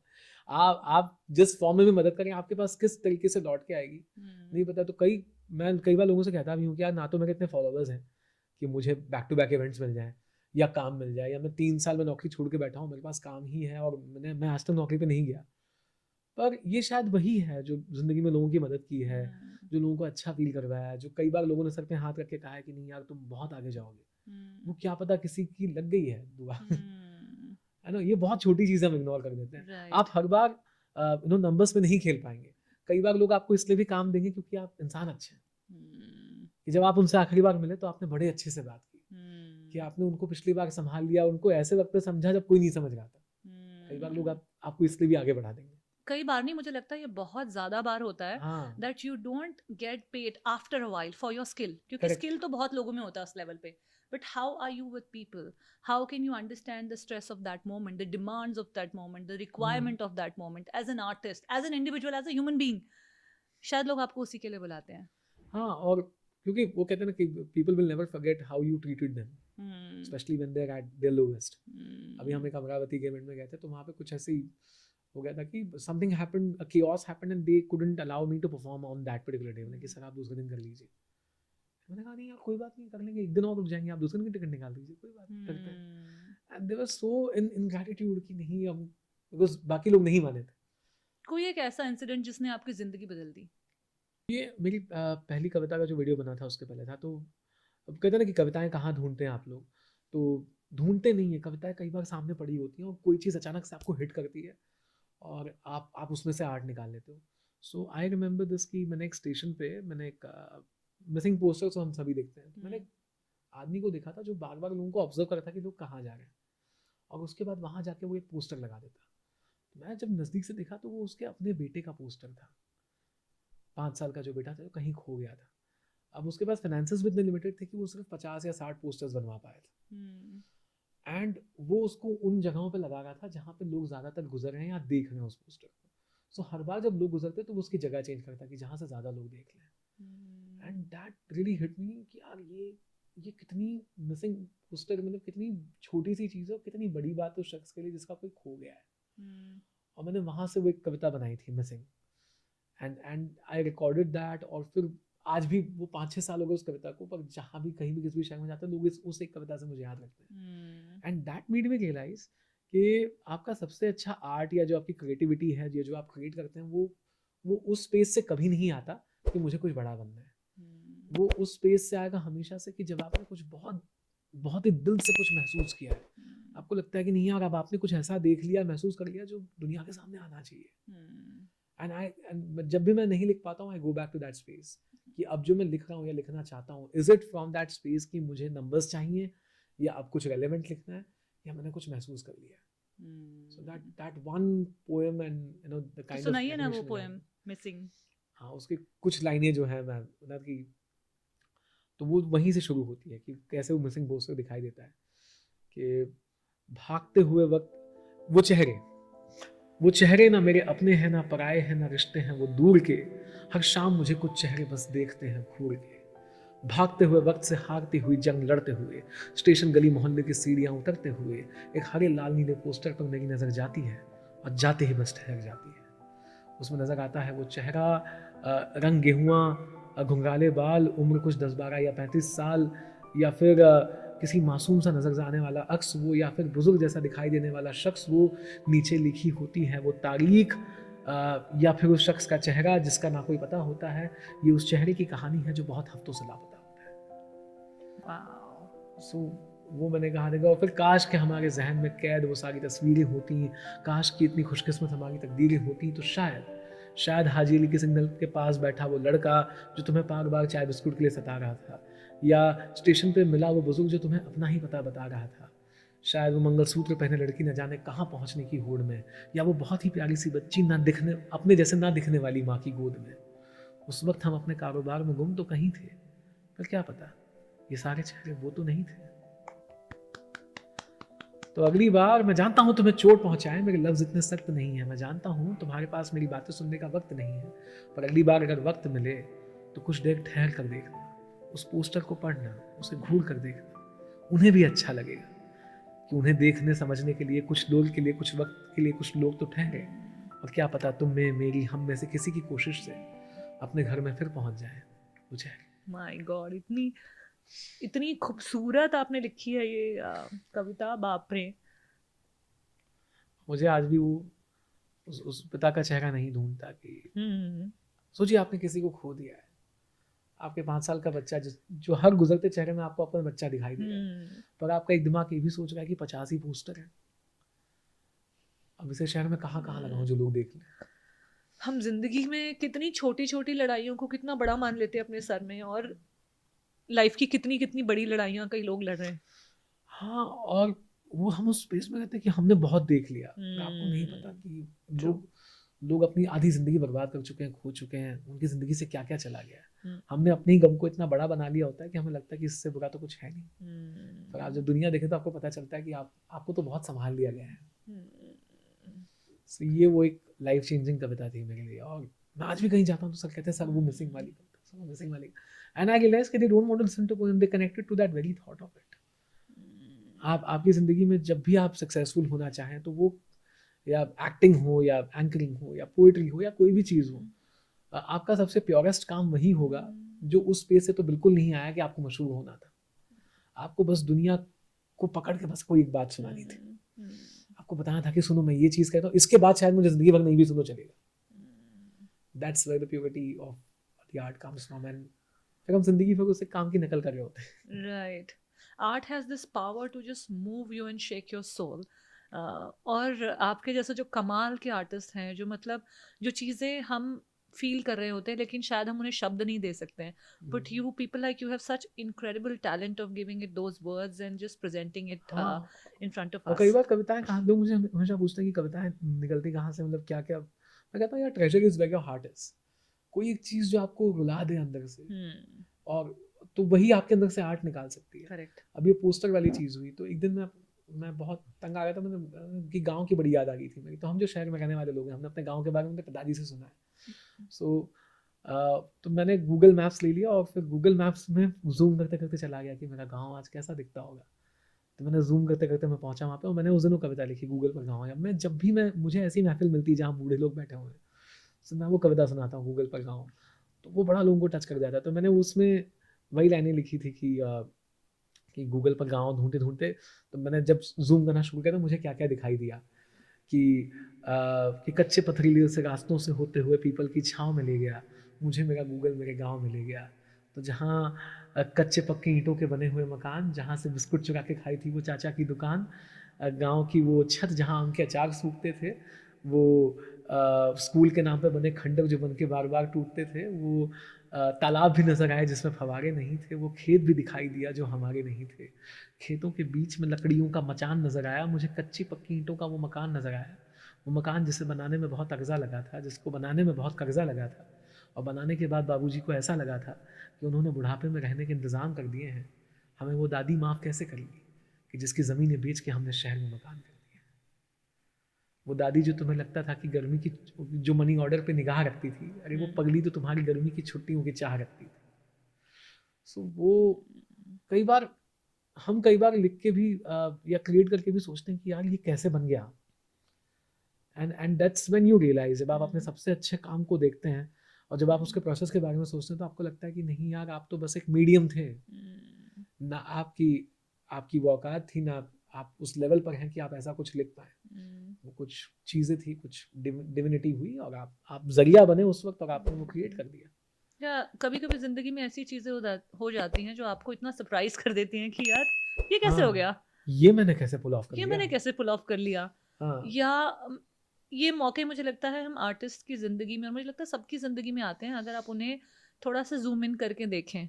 हाँ, हम लोग ना हाँ, बड़े हम जूम सब, आउट मोड में चलते हैं हाँ, लाइफ जो में। कॉर्पोरेट एम्प्लॉइज भी होते हैं, मैं तो कहता हूँ यार 9 to 5 को लोगों ने इतना अंडररेट कर दिया कि भाई 9 से 5 जीरो तो जिंदगी खराब होगी तुम्हारी, तुम कुछ कर ही नहीं रहे हो, जबकि लोग उसमें भी करिश्मे करके दिखा रहे हैं यार। करेक्ट। बेचारा जो 9 to 5 एमएनसी कंपनी में जा रहा है, जॉब कर रहा है, क्या पता अपने खानदान से पहला लड़का है जो इतनी महंगी बिल्डिंग में काम कर रहा है, जिसको हर महीने 35,000 रुपये मिले, उसके खानदान में जो अब तक जो जनरेशन लीनिएज रह चुकी है, किसी ने 10,000 से ज़्यादा कमाई नहीं है, कोई लिफ्ट वाली बिल्डिंग में गया ही नहीं है, किसी को लेने गाड़ियाँ आती ही नहीं थी, पर और उसके लिए बहुत बड़ी बात है कि वो जहाँ से भी निकला आज वो अपना घर कर पाया, EMI पे एक ऐसे फ्लैट में रह रहा है जिसकी EMI ही उतनी है जितनी उसके माँ बाप की 1 साल की कमाई थी। तो सब तो बड़े होते हैं, हम सब ने अपनी ज़िंदगी में करिश्मे करके रखे हुए हैं, बस हम उसको अंडररेट कर देते हैं। वही ना, हम इतना जूम आउट के मोड में जी रहे होते हैं कि हम जूम इन करके देख नहीं पाते कि मेरे आसपास कितनी सारी चीज़ें मेरे लिए चल रही हैं और मुझे संभाल रही हैं। हाँ, हम कितने संभले हुए हैं, हमें कहाँ कहाँ बचा लिया गया है। मैं तो उस फिलॉसफी पे जीता हूँ कि कई बार कि वो कहते हैं ना कि कुछ बुरा हुआ था यार, क्या पता इससे बुरा होने वाला था, पर ये बड़ा बैकफायर भी कर देता है। मैं जितने बार ऐसे आसमान में देख के कहता हूँ ना कि यार यहाँ तो बच गए, क्या पता इससे बुरा भी हो, तो भगवान उसको ओपन चैलेंज की तरह ले लेते हैं कि चलो कि अच्छा अगला महीना और अच्छा तो तेरी स्कूटी का पेट्रोल खत्म हो गया और तू कह रहा है कि इससे बुरा क्या हो सकता था, तो पेट्रोल भरा तो सही, तब तुझे पता चलेगा कि तेरा टायर भी पंचर है। बट देन वो आप नहीं जानते आप कितनी चीजों से बचा लिए गए हैं, है ना। हम कई बार उसी चीज में जी रहे होते हैं कि यार तो बर्बाद हो गए, तुम बर्बाद नहीं, तुम खत्म होने वाले थे आज। तुम बच गए, तुम्हें बहुत सस्ते में निपटा दिया गया। ये ग्रैटिट्यूड की फीलिंग अपनी लाइफ में लेकर आना बहुत मुझे लगता है जरूरी है। ये आपको जिंदगी में जीने की एक उम्मीद, एक आस और एक नजरिया दे देती है। हाँ, मैं वही सोचता हूँ कि कई बार अब जैसे बीइंग अ क्रिएटर आप हमेशा नंबर्स के साथ ऑब्सेस्ड रहते हो कि, और वो रहता भी कि यार क्योंकि आपको मैंने पता है बहुत मुश्किल से सीखा ये चीज, आपने कितनी जान डाल दी है उस चीज को बनाने में, आप ही जानते हो। And not because you want to be famous, आपको पता है कि आपने कुछ ऐसा बना दिया जो बहुत लोगों तक पहुंचना चाहिए, है ना। और वो नंबर्स के साथ क्रेज और ऑब्सेशन तो रहता ही है। But then one fine day I get a DM from someone in Banaras, जो बेचारा कहीं बैठा हुआ है, कि भैया ये देखिए ना हमने कविता लिखी है पिछली रात। और मैं वो कविता पढ़ता हूँ, मैं सोचता हूँ कि भाई साहब, और उसने कविता जहाँ लिखी है उसके पीछे ही उसने घर खर्च लिखा हुआ है, डायरी में दिखाई दे रहा है, इस तरफ घर खर्च है, इस तरफ कविता है। और ये वो कविता है जो अगर मेन स्ट्रीम में आ जाए, जो कहीं पे अच्छे प्लेटफॉर्म में पढ़ दे और वायरल हो जाए, तो यार हम सबके इवेंट्स खा जाए लड़का। और हम यहाँ मुंबई में बैठे हैं, जिसको प्रिविलेज है कि कल जाके कविता परफॉर्म कर सकते हैं, रिकॉर्ड हो जाएगी, यूट्यूब पे आ जाएगी। सो वो ग्रैटिट्यूड तब आता है जब आप कहीं देखते हैं कि आपको नहीं पता कि आप ऐसी जिंदगी जी रहे हैं जो कई लोगों के लिए ख्वाब है। कि लोग इतना जो आप कर पा रही हैं रोज, या कब मैं कर पा रहा हूँ, वो लोग उतना सा ही करके पूरी जिंदगी फिर कि हमने ये कर लिया। हम तो कई बार लोग कहते हैं कि भैया एक बार बम्बई आएंगे, हमारा एक वीडियो करा देंगे आप, बस हमको और कुछ नहीं चाहिए, बस कहीं पे हमारा एक वीडियो आ जाए। जो कि मुंबई में बहुत आसान सी बात है, पर लोगों के लिए वो आपके ख्वाब का एक हिस्सा जीना भी बहुत बड़ी बात है। सो मेरे ख्याल से ऑफकोर्स एस्पिरेशन होना चाहिए, वो तो चाहिए आपको जिंदगी में आगे बढ़ने के लिए। तो कई बार रोज उठे और शुक्रगुजार हूँ कि आप ये जी पा रहे हैं जो आप जी पा रहे हैं। कई लोग बस रोज, क्या पता जो आप जी पा रहे हैं लोग उसे अपनी डायरी में लिखते होंगे कि एक दिन उन्हें ये जीना है। राकेश, फेलियर से कैसे डील करे जिंदगी में, जब जिंदगी आपको मतलब बिल्कुल पटक देती है जमीन पर? आई एम श्योर ऐसे इंस्टेंसेस बहुत आते हैं, और एक आर्टिस्ट की जिंदगी में तो हर महीने आ जाते हैं। हाँ, खास करके जब आप पहली तारीख को जब आप डायरेक्ट, क्योंकि सैलरी तो नहीं आ रही है, आप क्या फ्रीलांसर लाइफ जी रहे हैं। और एक अच्छा, सबसे लंबा ड्राई स्पेल, मतलब जिस स्पेल में कोई काम ना हो, कितना लंबा रहा है आपके लिए आज तक एज एन आर्टिस्ट? चल रहा है फिलहाल। कितने महीने हो गए? कितने महीने, ऑलमोस्ट ये फरवरी से शुरू हुआ है, और मेरे पास अगले 2 महीने का कोई फोरकास्ट नहीं है कि भाई साहब क्या होने वाला है। और फिर मुझे याद आ गया पूरा डायलॉग कि माँ के कंगन गिरवी रख रहे होंगे लाला के पास।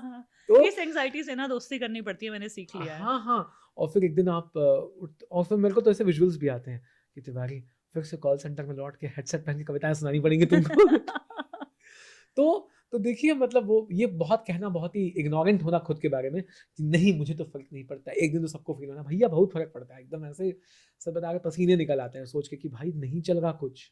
एक आर्टिस्ट अपने जब सबसे डर को जीने लगता है ना, जब और वो डर मटेरियलाइज हो जाता है कि भाई सही में काम नहीं है, सही में कोई नहीं बुला रहा, सही में कुछ नहीं हो रहा है, तो मेरे ख्याल से what my fall back is कि मैं हमेशा सोचता हूँ कि अगर सही में सब कुछ खत्म हो रहा है, सही में if this is the end of it, क्योंकि हम ये मान के चलते, देखिए बहुत कम लोग होंगे जो इतने खुश नसीब हैं जो अपनी आखिरी सांस तक कलाकार रहेंगे या वो कर रहे होंगे जिसके लिए वो दुनिया में आए थे। कलाकारी कई बार आपको फेजेस में भी मिलती है, जैसे प्यार आपको फेजेस में मिलता है। करेक्ट। जिंदगी की जब उफान में थे तो आपको एक क्रश वाला प्यार मिला था, एक खूबसूरत वाला प्यार मिला था, कहीं पर सेटल डाउन वाला प्यार मिला था, लेकिन जिंदगी के अंत तक तो कोई नहीं चला ना। तो कई बार कलाकारी भी आपको फेज में मिली है, क्या पता ये इतने ही दिन के लिए आपके पास थी। सो जब तो मैं अपने आप को हमेशा से याद दिलाता हूँ कि अगर सही में ये अंत है, if this is the end of it, then what a beautiful journey it was. क्या मैंने क्या क्या कर दिया, and then I go back and count कि नहीं यार तुम एक ज़माने में 2:30 से रात के 3:30 से लेकर 12:30 बजे तक कॉल लेते थे और फिर उसके बाद जिंदा लाश बन के घर लौटते थे, और तुमने क्या क्या कर लिया, तुमने पॉडकास्ट बना दिया जिसके इतने सारे लेसन्स हैं, तुम नेशनल टेलीविजन, तुम 3 बार आ गए टीवी पर, तुमने कितने सारे वेडिंग्स में परफॉर्म कर लिया, कितने सारे शोज कर लिए, कितने सारे कवि सब, वो सारे कॉलेज जहाँ पिताजी पढ़ाना चाहते थे तुम वहाँ गेस्ट पोएट बन के गए हो। लेकिन एक बात बताओ राकेश, जब आप इस फेलियर से जूझ रहे होते हो, जैसे 3-4 महीने बिल्कुल काम नहीं है और घर खर्च पे बात बनाई है, उस वक्त पे बंदा क्रिएटिव कैसे रहे? नहीं कैसे देखिए, लिख पाओगे उस वक्त पे? नहीं देखिए, तो हाँ, ये नहीं हो पाता सही में। Creativity gets hampered when you are out of cash. और इसलिए मैं कहता हूँ कि हर बार बीइंग अ क्रिएटर आपको बहुत अच्छा है, सपनों को जीना बड़ी फ्लैम्बॉयंट सी बात लगती है कि यार मैं जी रहा हूँ अपना ड्रीम, पर प्रैक्टिकल टर्म्स में आपके पास वो फाइनेंशियल बैकअप होना जरूरी है, नहीं तो क्रिएटिविटी नहीं आएगी। It's very practical. कैसे बनाया जाए वो फाइनेंशियल बैकअप? आप आइडियली अगर आप पहले से ही, अगर आप प्रोफेशन में हैं, पैशन में कूदने वाले हैं, तो आप बना के चलिए कि कितने महीने का बैकअप है। दो तरीके हैं एक्चुअली, या तो हाँ, अपनी चादर इतनी बड़ी कर लो या तो अपने खर्चे बहुत समेट लो। बहुत समेट लो, या तो फिर आप बैर मिनिमलिस्टिक लिविंग पे आ जाओ कि कितना चलना है, कैसे चलना है। तो बिकॉज वो होगा, इसका कोई सोल्यूशन नहीं है कि उस समय कैसे जूझें। देखिए उस समय जब पैसे खत्म होने वाले हो आपके, तब क्रिएटिविटी नहीं चलेगी। आप देखिए, let's just break this into whoever is watching कि भाई नहीं चलता दिमाग, इसका कोई सोल्यूशन नहीं है। और कि ये जब, सबके साथ होता हाँ, है। कि जब आपके पास पैसे नहीं हो तो आप क्रिएटिविटी कहाँ से लाएंगे? आप नहीं ला पाएंगे। वो नहीं आएगा आपके पास। लेकिन फिर जो दर्द से कविता निकलती है वो कैसे निकलती है? हाँ, देखिए वो तो एक दिन आप भर आएंगे और आप लिखना शुरू कर देंगे। मैं नहीं कहूँगा कि क्रिएटिविटी नहीं आती, मतलब क्रिएटिविटी इन द सेंस कि आप उतने उफान के साथ नहीं लिख पाएंगे, कि उस जोश के साथ नहीं लिख पाएंगे। पर ये जो आप कह रहे हैं कि बहुत जब दर्द झेल लिया, वो तो आपका फॉर्म ऑफ एक्सप्रेशन है, वो किसी दिन आ ही जाएगा। तो ऐसे वक्त में जब आपके पास लिटरली कुछ काम नहीं है, बिल्कुल आप जीरो हो चुके हैं, तब कैसे लिखा जाए? तो जस्ट रिमेंबर वन थिंग कि मैंने जिंदगी से यही सीखा है पिछले 15 साल में, कि कोई भी फेज जितना भी आपको डिफिकल्ट या अच्छा या बेहतरीन क्यों ना लग रहा हो, ये परमानेंट नहीं रहने वाला है। ये आप 1 साल के बाद ना आप खुद पे हंस दोगे ये सोच के कि यार मैं क्या चीजों को लेकर परेशान था, ये जबकि अगले ही 1 महीने में खत्म होने वाला था। सो ज़ूम आउट करना सीखो हाँ, लाइफ में। हाँ, आप ऐसे वक्त पे जब आप बिल्कुल फाइनेंशियली अगर आप खाली बैठे हैं, तो just go back to that reason, the very reason why you started doing this. और बहुत डिफिकल्ट होगा उस रीजन पे जाना और उस पे टिक हाँ, के वो काम कर पाना उस हाँ, वक्त कि में, was it, क्योंकि उस वक्त आप उसी रीजन को कोस भी रहे होते हो कहीं हाँ, ना कहीं। कि यार इतना ही क्यों सच में किया? फैशन फॉलो करना था क्या? सो ट्राई, जब देखो फॉरकास्टिंग बहुत जरूरी है। अगर आपके पास 6 महीने का बैकअप है, तो आप मान के चलिए कि 3 ही महीने का है आपके पास। मैंने ना इस पे एक बड़ी इंटरेस्टिंग थ्योरी बनाई है जिसका नाम है पावर ऑफ रॉक बॉटम्स। जिंदगी ने कई मौके ऐसे दिए जो कि सबको देती है कि आप बिल्कुल जीरो पे आ जाते हो, पर वहां पे मैंने एक चीज नोटिस की कि जीरो पे जब आप हैं तो आप जरा सा भी कुछ करें तो आप थोड़ा सा ऊपर आ सकते हैं। हाँ, 0.9 भी कुछ एक प्रोग्रेस होगा। कुछ एक एक कदम भी आप उठाएं तो एक कदम तो ऊपर आओगे ना, 2 उठाओगे तो 2, 10 उठाओगे तो 10। तो रॉक बॉटम की खूबसूरती है कि उससे नीचे नहीं जा सकते आप। हाँ, अब यार कहते हैं ना, वही वो जो डायलॉग है कि अब इससे बुरा क्या ही हो सकता है। हाँ, अब यहाँ से तो कुछ भी कर लो। कुछ भी कर लो। तो हाँ, रॉक बॉटम पे इतने रास्ते खुल जाते हैं जो बहुत सारी चीजें आपने नहीं सोची हो। हाँ, जैसे हाँ। कोविड के टाइम पे ही बहुत हवा में उड़ रहे थे, हमारा एक करियर था, हम देश विदेशों में शोज कर रहे थे, झट से कोविड आ गया, सीधा रॉक बॉटम। और तब मेरी जिंदगी में मेरी रिलेशनशिप के साथ भी बहुत चीज़ें चल रही थी, डिवोर्स के थ्रू मैं गुजर रही थी, इमोशनली डाउन थी, फाइनेंशियली बहुत पैसे कमाने की आदत हो गई थी और एकदम से सब पूरा सब गायब। मतलब सब गायब। मेंटल हेल्थ की वाट लगी हुई है, तो बिल्कुल ही रॉक बॉटम पे खड़े हो आप। या तो आप वहां पे डरते रहो, सोचते रहो, एंग्जाइटी लेते रहो इसका क्या, या तो ये सोचो कि यार यहाँ पे मैं बिगिनर बन गई हूँ यार, और हाँ, बिगिनर होना कितनी अमेजिंग बात है, आप कुछ भी कर सकते हो। ना जैसे मैं एक्चुअली, मेरा जो कोपिंग मैकेनिज्म यही है कि मैं फिर छोटे छोटे काम जहाँ से भी आते हैं ना, कोई कहता है कि यार ये फलाने का बर्थडे है, बिल्कुल आके पढ़ लेंगे, कितने मिलेंगे? और फिर कितने मिलेंगे बेचारा बोले नहीं यार देख तुझे जो भी समझ में आए, ठीक है, थोड़े बहुत टाइम कर सकते हो। तो मैंने कई बार जन्मदिन में जाके कविता पढ़ी, 2000 का लिफाफा मिल गया, और वो एक किक मिल जाता है कि अरे यार कहीं तो गया 2000, डी मार्ट का तो खर्चा निकल गया। और फिर मैं ऐसे, जैसे मैंने वैलेंटाइंस डे पे किया था, मैं ऐसे पोस्ट किया, I can write a personalised poetry for you फलाना। तो मैं छोटी छोटी चीजें शुरू करने लगता हूँ कि गो बैक टू बेसिक्स, कि भाई कहाँ है फलानी जगह कवि सम्मेलन हो गया है, तो मैं वहां कह देता हूँ कि देखो नी राकेश पर आपको हम इतना नहीं दे पाएंगे, कि जो भी दे पाइए बुलाइए। तो क्योंकि जब आप बहुत एकदम ऐसे लेवल पे जब कुछ ही नहीं हो रहा है, तब थोड़ा बहुत करना भी जो होता है वो आपको उठा चक्की लेता को है। चलाते रहना बहुत जरूरी है। हाँ, अगर रुक गई ना, उसमें ग्रीस नहीं लगाया, ऑयल नहीं लगाया, और वो ग्रीस और ऑयल हाँ, आपकी मेहनत और उस वक्त पे कुछ ना कुछ करते रहने की वो जुस्तजू हाँ, हाँ, और वो वो हिम्मत। कहते हैं ना, बिल्कुल वो उसमें दलदल में फंसने जैसा है कि आप अगर हाथ पर मारो, आप कहीं से आपको पता चलता है कि यार यहाँ पत्थर है, तो आप उस पर एकदम जंप मार के ऊपर आ जाते हो। तो आपको जब आप कुछ ही नहीं होगा, तो आप छोटी छोटी चीजें करना शुरू कर दें जो आपको ग्रेटिफाई, इंस्टेंट ग्रेटिफिकेशन देते रहें। कुछ ना कुछ एक छोटा मोटा हाँ, भरोसा मिलता रहे, एक वैलिडेशन भी कहीं ना कहीं मिलता रहे। एज हाँ, एन हाँ, आर्टिस्ट जरूरी है करेक्ट। कि यार और ठीक है। सबसे बड़ी चीज जो मैं अपने आप कहता हूँ कि रिवॉर्ड सेंटर डीएक्टिवेट हो जाता है ऐसे समय पे। आपके ब्रेन का रिवॉर्ड सेंटर काम करना चाहिए कि वो क्रेविंग क्रिएट करता है। तो मैं अपने आप को ट्रीट करना शुरू कर देता हूँ कि यार अगर आज अगर इतने कमा लिए या फलाना को इवेंट मिल गया तो समोसा, समोसा समोसे कुलचे। समोसे की उस कविता ने तो आपकी मुझे लगता है लाइफ बदल दी। और one of the most viral poetry हाँ, ऑन हाँ, समोसा। और मेरे ख्याल say that is a testimony कि भाई ज़िंदगी में आपको हर चीज़ सेंस के साथ नहीं करनी है। कई बार आपको ऐसी भी चीज़ें करनी है जो आपको पसंद है, जो दुनिया के लिए सेंस नहीं बनाती। मतलब समोसा, कोई कैसे सोच सकता है कि इसके ऊपर भी एक कविता अच्छी खासी लिखी जा सकती है पूरा इमोशन भर के।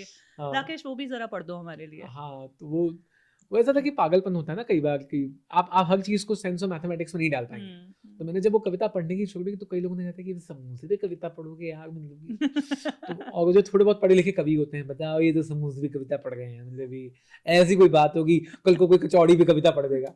तो मैंने वो नहीं सोचा, कई बार वही सबसे अच्छा काम होता है जिसमें आप ज़्यादा सोचते नहीं है, बस आप कर देते हैं। समोसा मेरे लिए वो कविता थी, तो मैं खाते-खाते मैंने कविता लिखी है कि लोग पूछते हैं कि मैं समोसे की बात क्यों करता हूँ, कि आंधी है, तूफान है, लरसती हवा है, हज़ारों टूटे दिल की एक तरफा दवा है, तुम्हें कविता सुन के नहीं समझेगी, तुम खा कर जानो कि समोसा क्या है।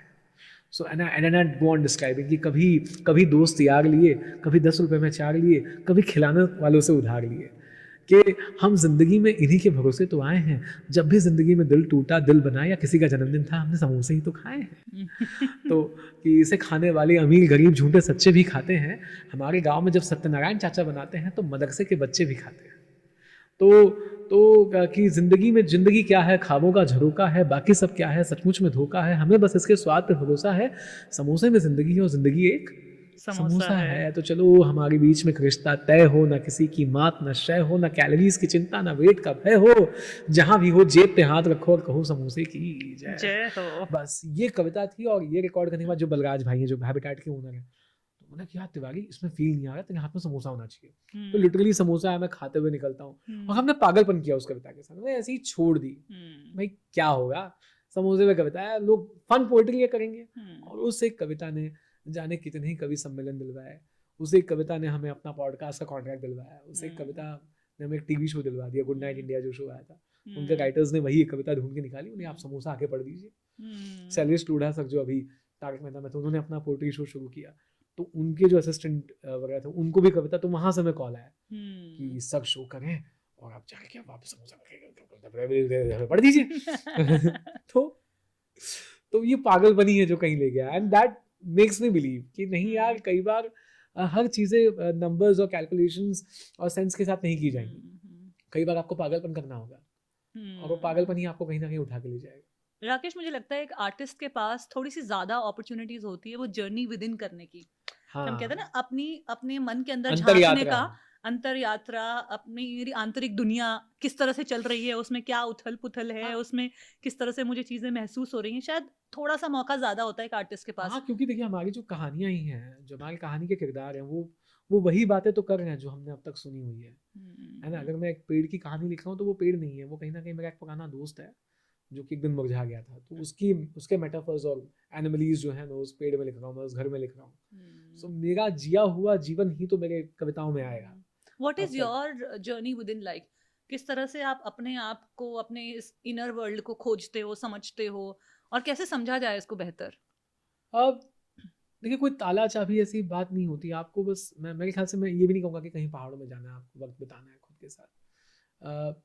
मैं जब लिखने बैठता हूँ, या मैं कई बार मुझे लगता है कि नहीं बहुत दिनों में कुछ लिखा नहीं, सो मैं अपने साथ हमेशा एक नोटपैड या मैं डायरी के साथ हमेशा लिखता हूँ कि पूरे दिन में every time I just get, जब दिन खत्म हो रहा होता है तो ऐसे कौन कौन से लम्हे थे जब मुझे लगा कि नहीं यार मैं जी लिया, या मैंने कुछ ऐसा देख लिया, जब there is a breathtaking moment in every day, कि आप सिग्नल पे आपने किसी को गुब्बारे भेजते हुए देख लिया है, या जैसे कि मैंने अभी आते आते देखा कि एक जहाँ हम ट्रेन भी पकड़ गए थे, तो वहाँ पे एक 8 साल की बच्ची है जिसके गोद में 2 साल का है, तो वो ऐसे किसी से मांग रही चीज़ें, और जो भी कुछ मिल गया है, और फिर अचानक से उसकी नजर किस पे जाती है कि वो गई है, और वो सारा काम छोड़ के, मांगना छोड़ के उसको हंसाने खिलाने में लग जाती है, कि even in that capacity where she has nothing, she wants to make this baby happy, कि उसके पास कुछ नहीं करने के फिर भी वो दे रही है। कोई तो एक ऐसा मोमेंट हम में से हर किसी के दिन में होता है। सो मैं उन मोमेंट्स की लिस्ट बना लेता हूँ, और फिर मैं पूरे दिन में झांकता हूँ कि ये ऐसा क्यों था, ये मुझे लग क्यों गया, या मेरी जिंदगी में मोमेंट्स कब आते हैं। हाँ कब आते हैं, या मैं कितना ये कर पाया हूँ जो मैंने आज ही होते हुए देखा। वो बहुत क्लैरिटी दे देता है, बहुत स्पष्ट रूप से आपको दिखा देता है कि कहाँ कहाँ जिंदगी में हम शायद ग्रेटफुल नहीं हो रहे हो, या कहाँ जिंदगी को आप बहुत ज्यादा सीरियसली ले रहे या हो। बहुत हल्के में ले लिया आपने करेक्ट। जो आपको मिला है उस चीज़ में। So I collect all those moments and I replay. और मुझे लगता है कि अगर कोई एक ऐसा दिन गुजरा है या ऐसा वक्त गुजरा है जब मुझे किसी मोमेंट ने छुआ ही नहीं है, तो यानी कि now I am out of sync, अब मैं अलग चला गया हूँ। तो I revisit my old poetries की, जब मेरे पास कैमरा भी नहीं था, जब वीडियोस भी नहीं बनते थे, तब मैंने कैसी कविताएं लिखी थी। So I go back to those moments. मेरी पुरानी डायरी में जाता हूँ, जो कविताएं इतनी मैच्योर नहीं है पर वो किसी पर्सपेक्टिव के साथ लिखी गई है। Tiwari, what is the reason of unhappiness in life? Where does that connection go missing between our inner world and outer world? That unhappiness creeps in. क्या हो जाता है ऐसा? मेरे ख्याल से सबसे पहली चीज़ है कि आप ये भूल जाते हैं कि आपने पाया कितना। हमारी दौड़ जो है ज़िंदगी की इसी बात पे लगी हुई है कि क्या क्या नहीं मिला, और वो क्या क्या नहीं मिला जितना बड़ा होते जाएगा वो आपको अंदर से वो एक खाली जगह बनाता जाएगा। क्योंकि मैंने क्या पा लिया, जब आप ये सोचते हैं तो आप बहुत भर जाते हैं अंदर से, अरे यार इतना कुछ मिल गया, ये तो है हमारे पास, ये दोस्त हैं, ये लोग हैं, ये परिवार है, ये सब कुछ है, इट फिल्स यू अप। और क्या नहीं मिला हमेशा आपको खाली करते चला जाता है। सो अनहैप्पीनेस की सबसे बड़ी वजह जो है वो खालीपन है। खालीपन खा जाता है आपको, है ना। कि कभी आप ऐसा नहीं बोल सकते कि नहीं यार आज आप शादी में गए थे और यार कितने उदास हो गया गोलगप्पे के काउंटर पर पहुंच के। नहीं, ऐसा नहीं होता है। जब आप भरे हुए हो, जब आप महसूस कर रहे हैं चीज़ों को, तब आप कभी उदास नहीं हो सकते। आप उदास तब होते हैं जब आप ये सोचना शुरू करते हैं कि यार ये लव मैरिज चल रही है, किसी को तो किसी का हमसफर मिल गया और मुझे नहीं मिला। तो क्या नहीं मिला, क्या नहीं पाए, क्या कहाँ नहीं पहुंच पाए, नहीं आपको जो है जहाँ नहीं आता है वो सारे पुल तोड़ देता है, और क्या मिला, क्या है जो है वो सारे पुलों को जोड़ देता है। सो मेरे ख्याल से जितना तो नहीं के पीछे हम जितना भागेंगे उतना ही हमारे जो पीछे है वो उतना unhappiness छोटा होता भागेंगे। चला जाएगा आपके पास। क्योंकि हम सबके पास बहुत कुछ है ना जो नहीं है। और मैं अगर आपसे अभी आपको कह दूं कि यार कि अभी ये पॉडकास्ट ही है, इससे जुड़ी ऐसी कितनी चीजें जो आपको नहीं मिल पाई, और अगले 10 मिनट तक आप चुप बैठ जाएंगे क्योंकि ऐसी 10 चीजें हैं जो नहीं हो पाई, जो आप चाहती थी इस पॉडकास्ट के साथ हो। हाँ, और आप ऊपर देखेंगी और मैं कैमरे की तरफ देखूंगा और मैं सोचूंगा कोई कॉफी लाके दे दे। एंड द मोमेंट आई से कि नहीं यार ऐसी क्या क्या चीजें आप अकम्प्लिश कर पाएंगे, है ना। तो आपके पास 15 ये नजरिया ले आना जिंदगी में ना 25 चीजें इतनी चीजें आसान बना देता है। हाँ, एकदम से क्रिएटिविटी पैदा कर देता है आपके एग्जैक्टली। अंदर। और आप क्या क्या कर पाएंगे मैं आपको बता सकता हूँ कि आप उन सारे लोगों से मिली जिनसे आपने ज्यादा बात नहीं की है या कम बातें की, और आपने इतनी सारी बातें की, आपने वो सारी चीजें अपने सारे एपिसोड्स में डाल दी हैं कि किसी दिन ये पॉडकास्ट फट गया और लोगों ने देखना शुरू कर दिया, लोग बोलेंगे अरे भाई साहब ये था कहाँ। किसी दिन आप पे एक आर्टिकल बनेगा कि 10 मोस्ट अंडररेटेड पॉडकास्ट, और उसमें आप फीचर हो जाएंगे कि why did we never listen to this. आपने वो सारी चीजें कर दी हैं और करके रख दी हैं। या कई बार जिंदगी उस पड़ाव पे आएगी जब आप कुछ नहीं करना चाहेंगी and you will look back at this and you will be proud that you created this, है ना। अचानक से हम कितने भर गए, है ना। और नहीं सोचने पे बस आप खामोश हो। तो खामोशी, loneliness and the fact that the void, the vacuum that you create is what creates unhappiness. I think that no ना क्या नहीं हो पाया, that robs you so much of what you can do. मुझे लगता है क्या हो रहा है और क्या आप कर पा रहे हो उसमें इतनी पावर है ना उसमें, क्योंकि आपको लगता है मेरे हाथ में कुछ तो है, मैं चला सकता हूँ अपनी जिंदगी। And second thing is comparisons, क्योंकि सोशल मीडिया इतने बहुत ही क्रिएटिवली डिजाइन है आपको ये बताने के लिए कि आप कितना कुछ नहीं कर पाए, या जिसने थोड़ा बहुत भी किया वो कहाँ से कहाँ पहुँच गया। And that gives you that. मैं अभी भी ये चीज़ जैसे कि अब आप कोई पोएट्री रील बना के डाल दी है, हमको लगा नहीं यार कितनी अच्छी चीज़ बन गई है, और आप देख रहे हैं कि उस पर बिल्कुल 1250 व्यूज आए हैं, और अचानक किसी ने बस प्यार के हल्की सी लाइन कह दी वो मिलियन तक पहुंच गया है। या फलाना कोई आपकी अपनी शो की जो है 6 टिकटें नहीं बिकी और भी 6 भी आपके दोस्तों ने खरीद ली और कोई सोल्ड आउट किए जा रहे हैं। तो वो तो पहली चीज़ तो ये कि क्या नहीं है, दूसरा ये कि कोई और कितना अच्छा कर रहा है यार और मैं तो कुछ नहीं कर पाया। द मोमेंट आप अपने से बड़ी लाइन खींच लेते हैं ना अपने जहन में, आपको वो आपके हर अपॉर्चुनिटी को, हर जीती हुई चीज को, हर पर्सपेक्टिव ही किल कर दिया ना उस लाइन ने तो आपको, क्योंकि आप तो वो कर ही नहीं पाए जो वो करके पहुंच गया, और वो उसी फील्ड में है और वही चीजें कर रहा है, और तब वो भी नहीं कर पाते जो कर सकते हो।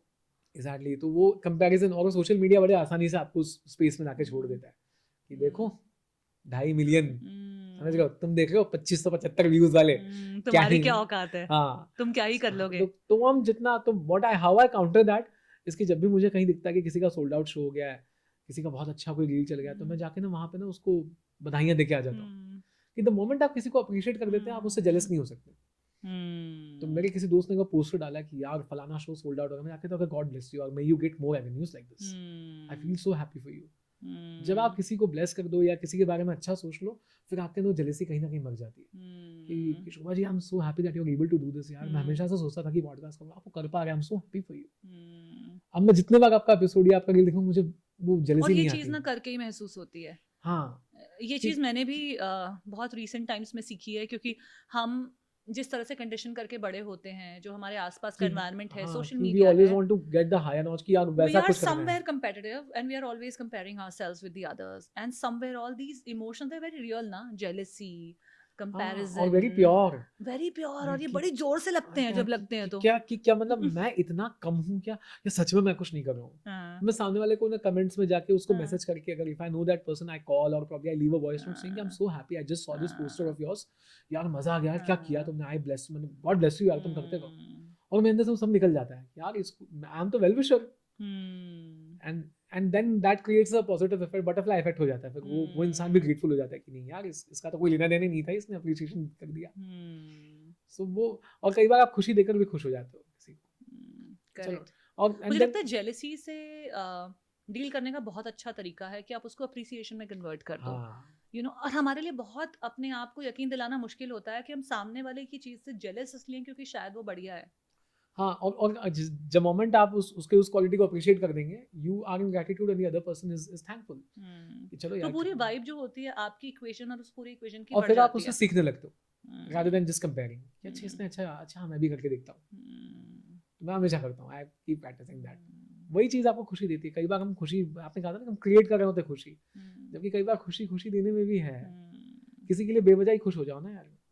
मैं कितने दोस्तों की ऐसी ऐसी कविता आती है, और मैं कई बार उनकी 3 मिनट की कविता पे, जिसपे मुश्किल 2700 व्यूज भी नहीं है, मैं 6 मिनट का वॉइस नोट बना के भेज देता हूँ। यार तुम्हारी कविता की इस लाइन में तो क्या तुमने बात कह दी, और वो बेचारा दिन भर लूप मोड में सुने जा रहा है। मुझे यार लगा आज कि- दिन तिवारी ने बना दिया मुझे मेरा। लगा ये देखिए, और मैं रैंडम ऑडियो चिट्ठी भेजता रहता हूँ। मेरी ये आदत है कि मैं, मुझे पता चल गया वो पिछले कुछ दिनों में। हाँ, तो मैं सुबह उठूंगा, मैं 4 लोग पकड़ लूंगा जिनसे मैंने बहुत दिनों से बात नहीं की है, and I go and you know stalk their insta and Facebook profile कि वो क्या कर रहे थे, and I send them a comprehensive voice note कि यार मैंने देखा कि तुम यहाँ गए, तुमने ये किया, तुमने ये किया, क्या बात है यार, जिंदगी तो तुम जी रहे हो, आई am so proud of you, ऐसे ऐसे। एंड वो जो खुशी, और उसके बाद जो बदले में उनका वॉइस नोट आता है, ये एक छोटा सा इमोजी भेज देते कि ऐसे वाले कि वाह, यार दिस मेड वाह। My day. ना यार चलो, कई बार दिन बनाने में भी तो तिवारी किसी दिन अगर हमारे लिए ऐसा करने का मन हो ना, उस दिन कविता लिखना, वॉइस नोट मत भेजना। हाँ, आई ठीक डू है। दैट। मैं लोगों को उनके बर्थडे पे अच्छी छोटी छोटी कविता बना के भेज देता हूँ, how sweet. And I get this song, this is the best gift ever. कि हम कोई चाहते, हम तोहफे थोड़ी चाहते हैं,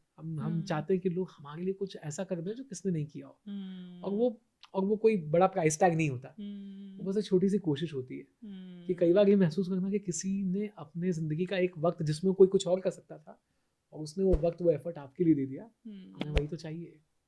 आखिरकार हम वही तो ढूंढ रहे हैं, है ना। किसी भी रिश्ते में सबसे बड़ी, कही आपने, किसी रिश्ते की सबसे बड़ी कंप्लेंट भी वही होती है ना, क्या तुम वक्त नहीं देते। वक्त का मतलब 9 से 9:50 नहीं होता। वक्त सबके पास है और कोई देना नहीं चाहता। हाँ। मैं इस बात में बिलीव नहीं करती कि वक्त नहीं है। प्रायोरिटीज होती हैं अपनी, अपनी यानी प्रायोरिटीज हर कोई सवेरे 7 से 8 बैठ के सारे व्हाट्सएप मैसेजेस के जवाब दे देता है। वो आप होते सोचते हो कि नहीं यार अभी नहीं, बाद में देना है। और बाद में क्यों देना, क्योंकि भाई अपने क्लाइंट को तो आप बाद में नहीं रिप्लाई करेंगे ना, कि मतलब कहीं से कोई आके राकेश इसके लिए कितने चार्जेस लगेंगे, तो आप तो रिप्लाई करके उसके बाद ओके भेज दोगे, और 10 मिनट बाद ये बोलोगे सर कुछ प्रॉब्लम है तो बताइए। बस वो दोस्त आपको लगता है कि इससे तो कभी भी बात हो सकती है, पीछे छोड़ देते। जब लोग कहते हैं कि हमें आपका वक्त चाहिए यार, तुम टाइम नहीं देते, जब रिश्तों में शिकायत आती है, तो वो शिकायत ये नहीं होती कि तुम 9 से 9:50 मुझसे बात नहीं करते। शिकायत ये होती है कि जब तुम साथ में हो तो तब भी तुम साथ नहीं होते ना। तुम जिम्मेदारी निभा रहे हो या रिश्ते, हम फर्क भूल जाते हैं। हम कई बार जिम्मेदारियां निभा के आ जाते हैं। हम कई बार कि नहीं यार फलाने की फैमिली में कोई डेथ हुई है, कोई हादसा हुआ है, कोई हॉस्पिटल में है, तो कल को वो ये ना बोल दे कि इस वक्त में तो तुम नहीं आए थे, के लिए हम पहुंच जाते हैं। हम कई बार उससे गले मिलने नहीं जाते। सुनो मुझे पता है एक माँ को खोना कैसा होता है, जब भी जरूरत लगे बताना नहीं। हम बस बोलने जाते हैं कि नहीं यार आंटी तो बहुत अच्छी थी, आंटी हमको बड़ा आशीर्वाद देती थी, आज आंटी चली गई, भगवान को शांति दे। नहीं, तो आपको जिम्मेदारी नहीं निभानी है, आपको रिश्ता निभाना है। हम वही भूल जाते हैं। बहुत अच्छा लगा आपसे इतनी सारी बातें करके, and this conversation has been so enlightening for me. हम बड़ी बड़ी किताबों में बड़े बड़े टेड टॉक्स में, और कहाँ कहाँ जिंदगी के लेसन ढूंढ रहे होते हैं और जिंदगी का कोई रस ढूंढ रहे होते हैं, कोई तरीका ढूंढ और रहे वो होते हैं कि सारी कैसे मेरी चीजें जिंदगी आसान बन वो जाए। सारी चीजें हमको पता होती हैं। पता होती है। हाँ, मैं बताऊँ ना, जितनी भी मोटिवेशनल किताब आपको सबसे अच्छी जो लगी होगी, वो वही होगी जो वो सारी बातें कह रही जो जो आपको आपको पता पता है। है। We always seek validation.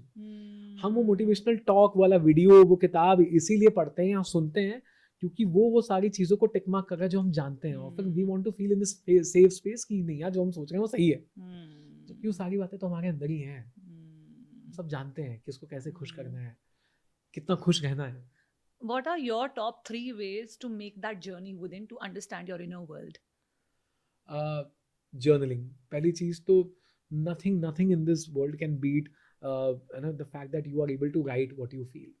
And when I write and I say कि मतलब pen contacting with paper, even नहीं कि स्क्रीन पे आपने नोटपैड में कहीं लिख दिया, आप कई बार वो इतना आलसी वाला काम लोगों को लगता है कि नहीं कर पाएंगे, पर मैं जब बहुत कुछ स्ट्रांगली महसूस होता है, मैं even though I am feeling कि आई एम नथिंग, तो मैं वो भी लिख देता हूँ कि यार बहुत नाकामयाब हो गए हैं, आज लग रहा है कि कुछ नहीं है, क्या ये अंत है, क्या सब कुछ खत्म होगा। वो लिखते लिखते लिखते तो मैं 4 एंड पॉजिटिव चीजें अपने लिए लिख देता हूँ। तो पहले चीज तो जर्नलिंग है। सेकंड, कई बार अपने आप को झांकने का तरीका कि मेरे पास बहुत पुरानी तस्वीरें हैं। मैंने अपने फोटो ड्राइव्स में वो सारी तस्वीर रखी हैं कि 1998, 2010, 2004, 2001, 2002। तो मैं कई बार उन तस्वीरों पे लौटता हूँ जब भी मुझे लगता है कि नहीं यार कुछ नहीं किया, या बहुत कुछ कर लिया है, या कुछ नहीं बन पाए। तो आई लुक एट दैट। मेरे पहले कॉल सेंटर का जो इंटरव्यू वाला जो फोटो था उस समय जब लिए थे, जब पहली नौकरी मिली थी, जब पहले सैलरी मिली थी, जब कॉलेज में थे, तो यार होती थी कि इस लड़के को तो ये भी नहीं पता था कि ये क्या करने वाला है। And then I start replaying all those memories कि उस समय कैसा था। ग्रैटिट्यूड। तो पहला तो जर्नलिंग, दूसरा ग्रैटिट्यूड हो गया, और तीसरा मेरे लिए सबसे बड़ा कनेक्ट होता है म्यूजिक। मेरे ख्याल से हमारे पास ना, हमें वो गाने पसंद आते हैं जो हमारे दौर के गाने होते हैं। हमारी ज़िंदगी में जो भी हमने दौर जिया है उन सबका एक गाना होता है जिसको जब आप सुनते हैं तो वो आपको सीधे टेलीपोर्ट कर देता है। सो जैसे जब दिल चाहता है का टाइटल ट्रैक में सुनता हूँ तो I remember all those days जब हम 3 या 4 कॉलेज के दोस्त थे। जब मैं कल हूँ ना हूँ सुनता हूँ तो मुझे वो 12th और वो ट्रांजिशन फेज याद आता है जब कॉलेज में कुछ नहीं पता था क्या करना है। एक गाना है ये हौसला कैसे रुके। सो जब मेरी ज़िंदगी में एक ऐसा दौर आया था जब पिताजी को हार्ट अटैक, पैरालिसिस, कैंसर सब साथ में हो गया था, और एक वक्त तो वो था कि जब मेरे पास उनकी चिता जलाने के भी पैसे नहीं थे। When he died, the second thought in my mind कि यार कोई तो रिश्तेदार समझ ले कि कि हमें खुद चीज़ें करनी, बिकॉज इस वक्त मेरे जिम में उतनी भी नहीं है कि मैं स्पॉन्सर कर पाऊँ इनकी आखिरी यात्रा जो है। एंड उस समय जब वो अस्थियाँ जब हम ले जा रहे थे ट्रेन में बहाने के लिए, तो किसी ने मतलब अपने स्पीकर फोन पे ये हौसला गाना बजा दिया था, ये हौसला कैसे रुके। So every time I replay, मतलब वो गाना मैं सुनता हूँ तो मेरे सामने पूरा दौर चल पड़ता है कि मेरे हाथ में मेरे पिताजी की अस्थियाँ थी और मेरे जेब में उस ट्रेन जर्नी के भी पैसे नहीं थे। मेरे पास ये, मतलब आप अपने पिताजी की, आपके साथ इससे बुरा क्या हो सकता है कि आप अपने पिताजी की अस्थियां लेके चल रहे हो, लेकिन आप बैक ऑफ द माइंड ये भी सोच रहे हो कि 10 दिन बाद जो फंक्शन होगा उसके लिए पैसे कहाँ से आएंगे।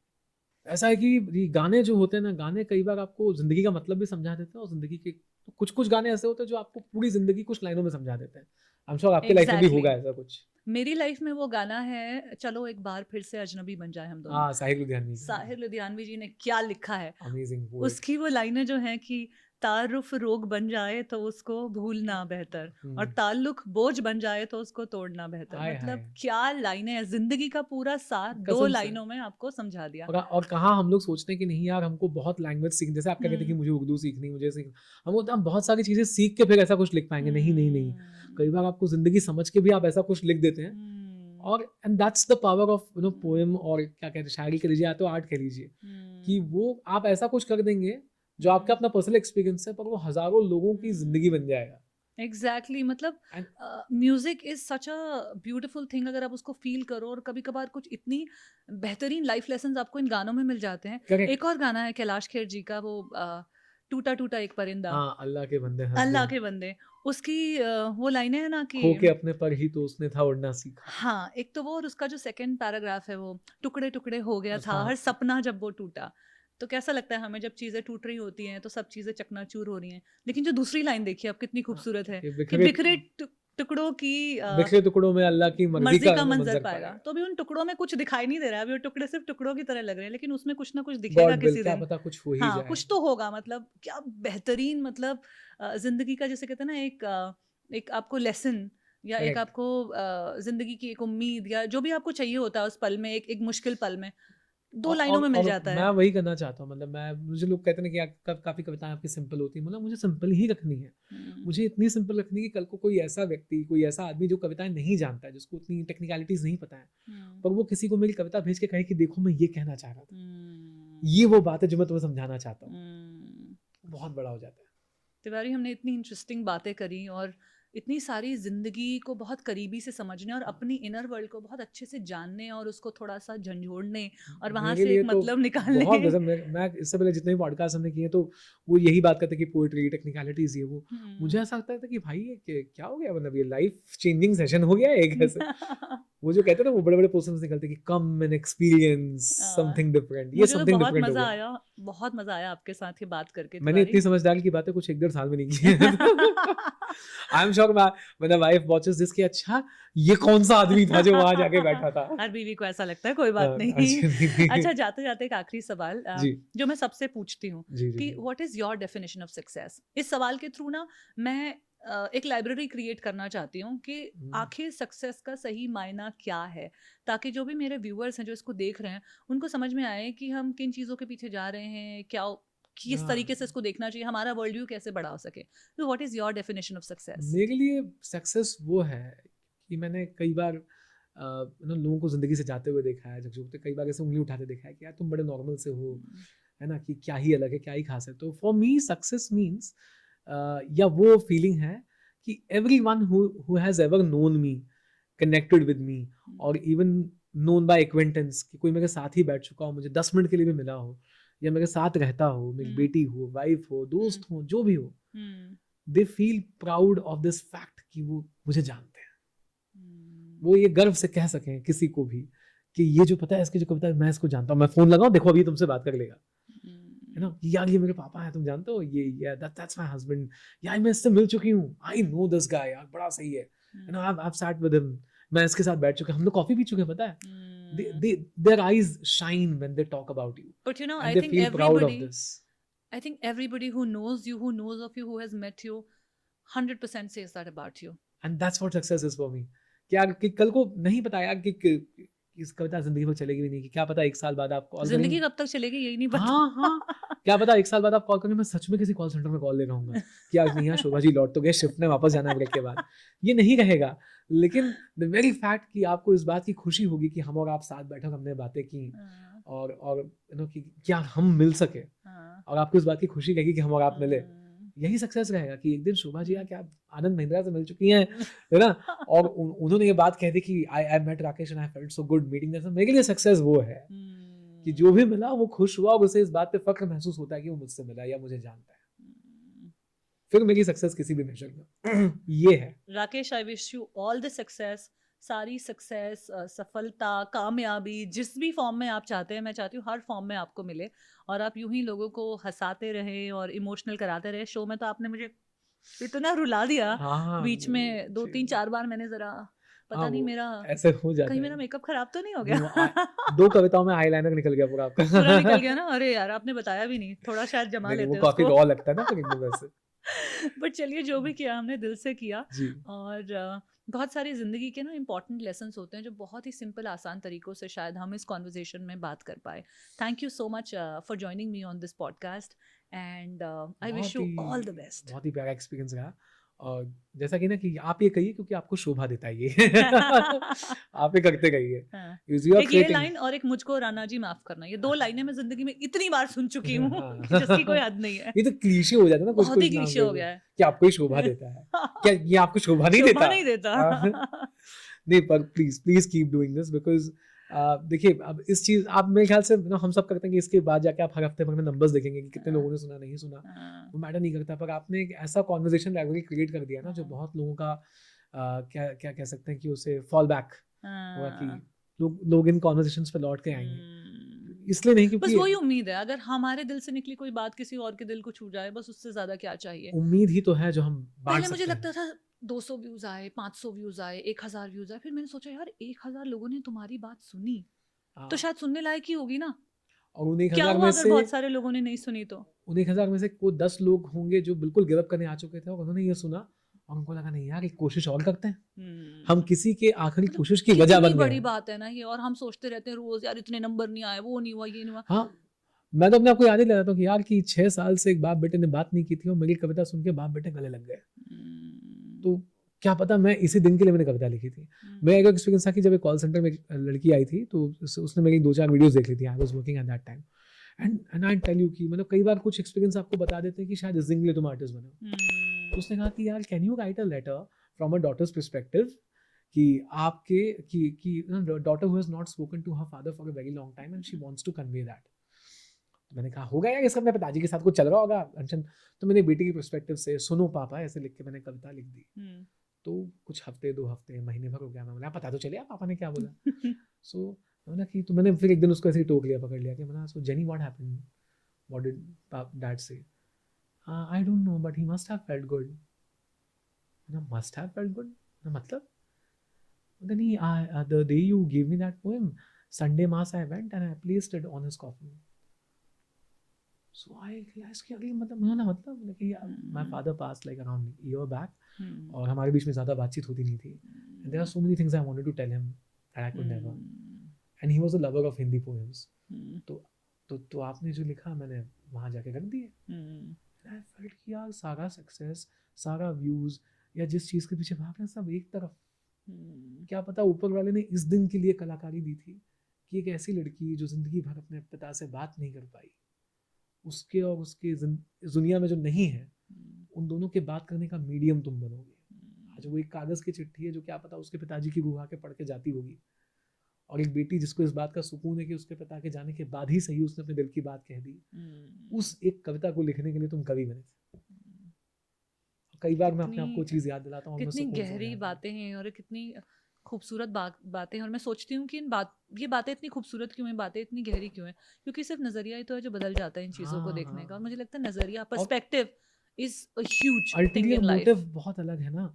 हमको को लगता है कि शायद हम आर्टिस्ट इसलिए बने बिकॉज हम पर्सनल सक्सेस ले सके. नहीं, पर आप आर्टिस्ट 10 चीज़ों के लिए बने. आपको कई लाइफ्स को इन्फ्लुएंस करना था. आपको शायद वो कोई एक इंसान जो शायद अपनी ज़िंदगी ख़त्म करने वाला है कुछ दिनों में, या अपना पैशन गिव अप करने वाला है, और उसने एक दिन आपकी बातचीत सुन ली. उस एक इंसान की खुशी की वजह बनने के लिए आपकी इतनी बड़ी कोशिश थी. राइट. मुझे भी जब कभी ऐसे डीएम्स आते हैं 16, 17, 18, 20, 22 साल के बच्चे जो आपको डीएम करके कहते हैं कि मैम मुझे ना वो ही करना है जो आप करते हो. कैसे करते हैं, सिखा दोगे क्या, कोई कोर्स है क्या, कोई कोर्स शुरू कर लोगे. तो लगता है यार हम सोचते ना अकाउंट शीट, बैलेंस शीट, इस साल कितना कमाया, ये क्या गया, क्या फ्यूचर, ये सब साइड पे. वो सब जरूरी भी है. हाँ. लेकिन वो मेरे ख्याल से बाई प्रोडक्ट है. हाँ, वो बाई प्रोडक्ट है.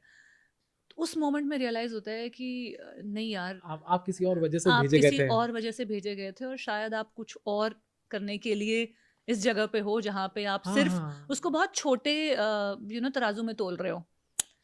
आप किसी की वजह हो यार. किसी की कविता, आपकी कविता, एक शायरी सुन के वो लड़का जो बेचारा हर रोज सिर्फ घर खर्च लिखता था, वो पीछे कविताएं लिख रहा है कि एक दिन मैं भी, है ना. वो लड़की जो मतलब अपने आईने में सामने बात करती थी, उसने शोभा जी को देखा, उन्हें कि एक दिन मैं भी ऐसी एमसी कर सकती हूँ, एंकरिंग कर सकती हूँ, पॉडकास्टिंग कर सकती हूँ. क्या पता. तो उस क्या पता के लिए हम वो सब कुछ कर रहे हैं जो हमें पता है. Thank you so much Rakesh once again for coming on this show, on this podcast, The Journey Within podcast. बहुत अच्छा लगा आपसे बातें करके, and once again I wish you all the success and all the love. Thank you. आपको भी.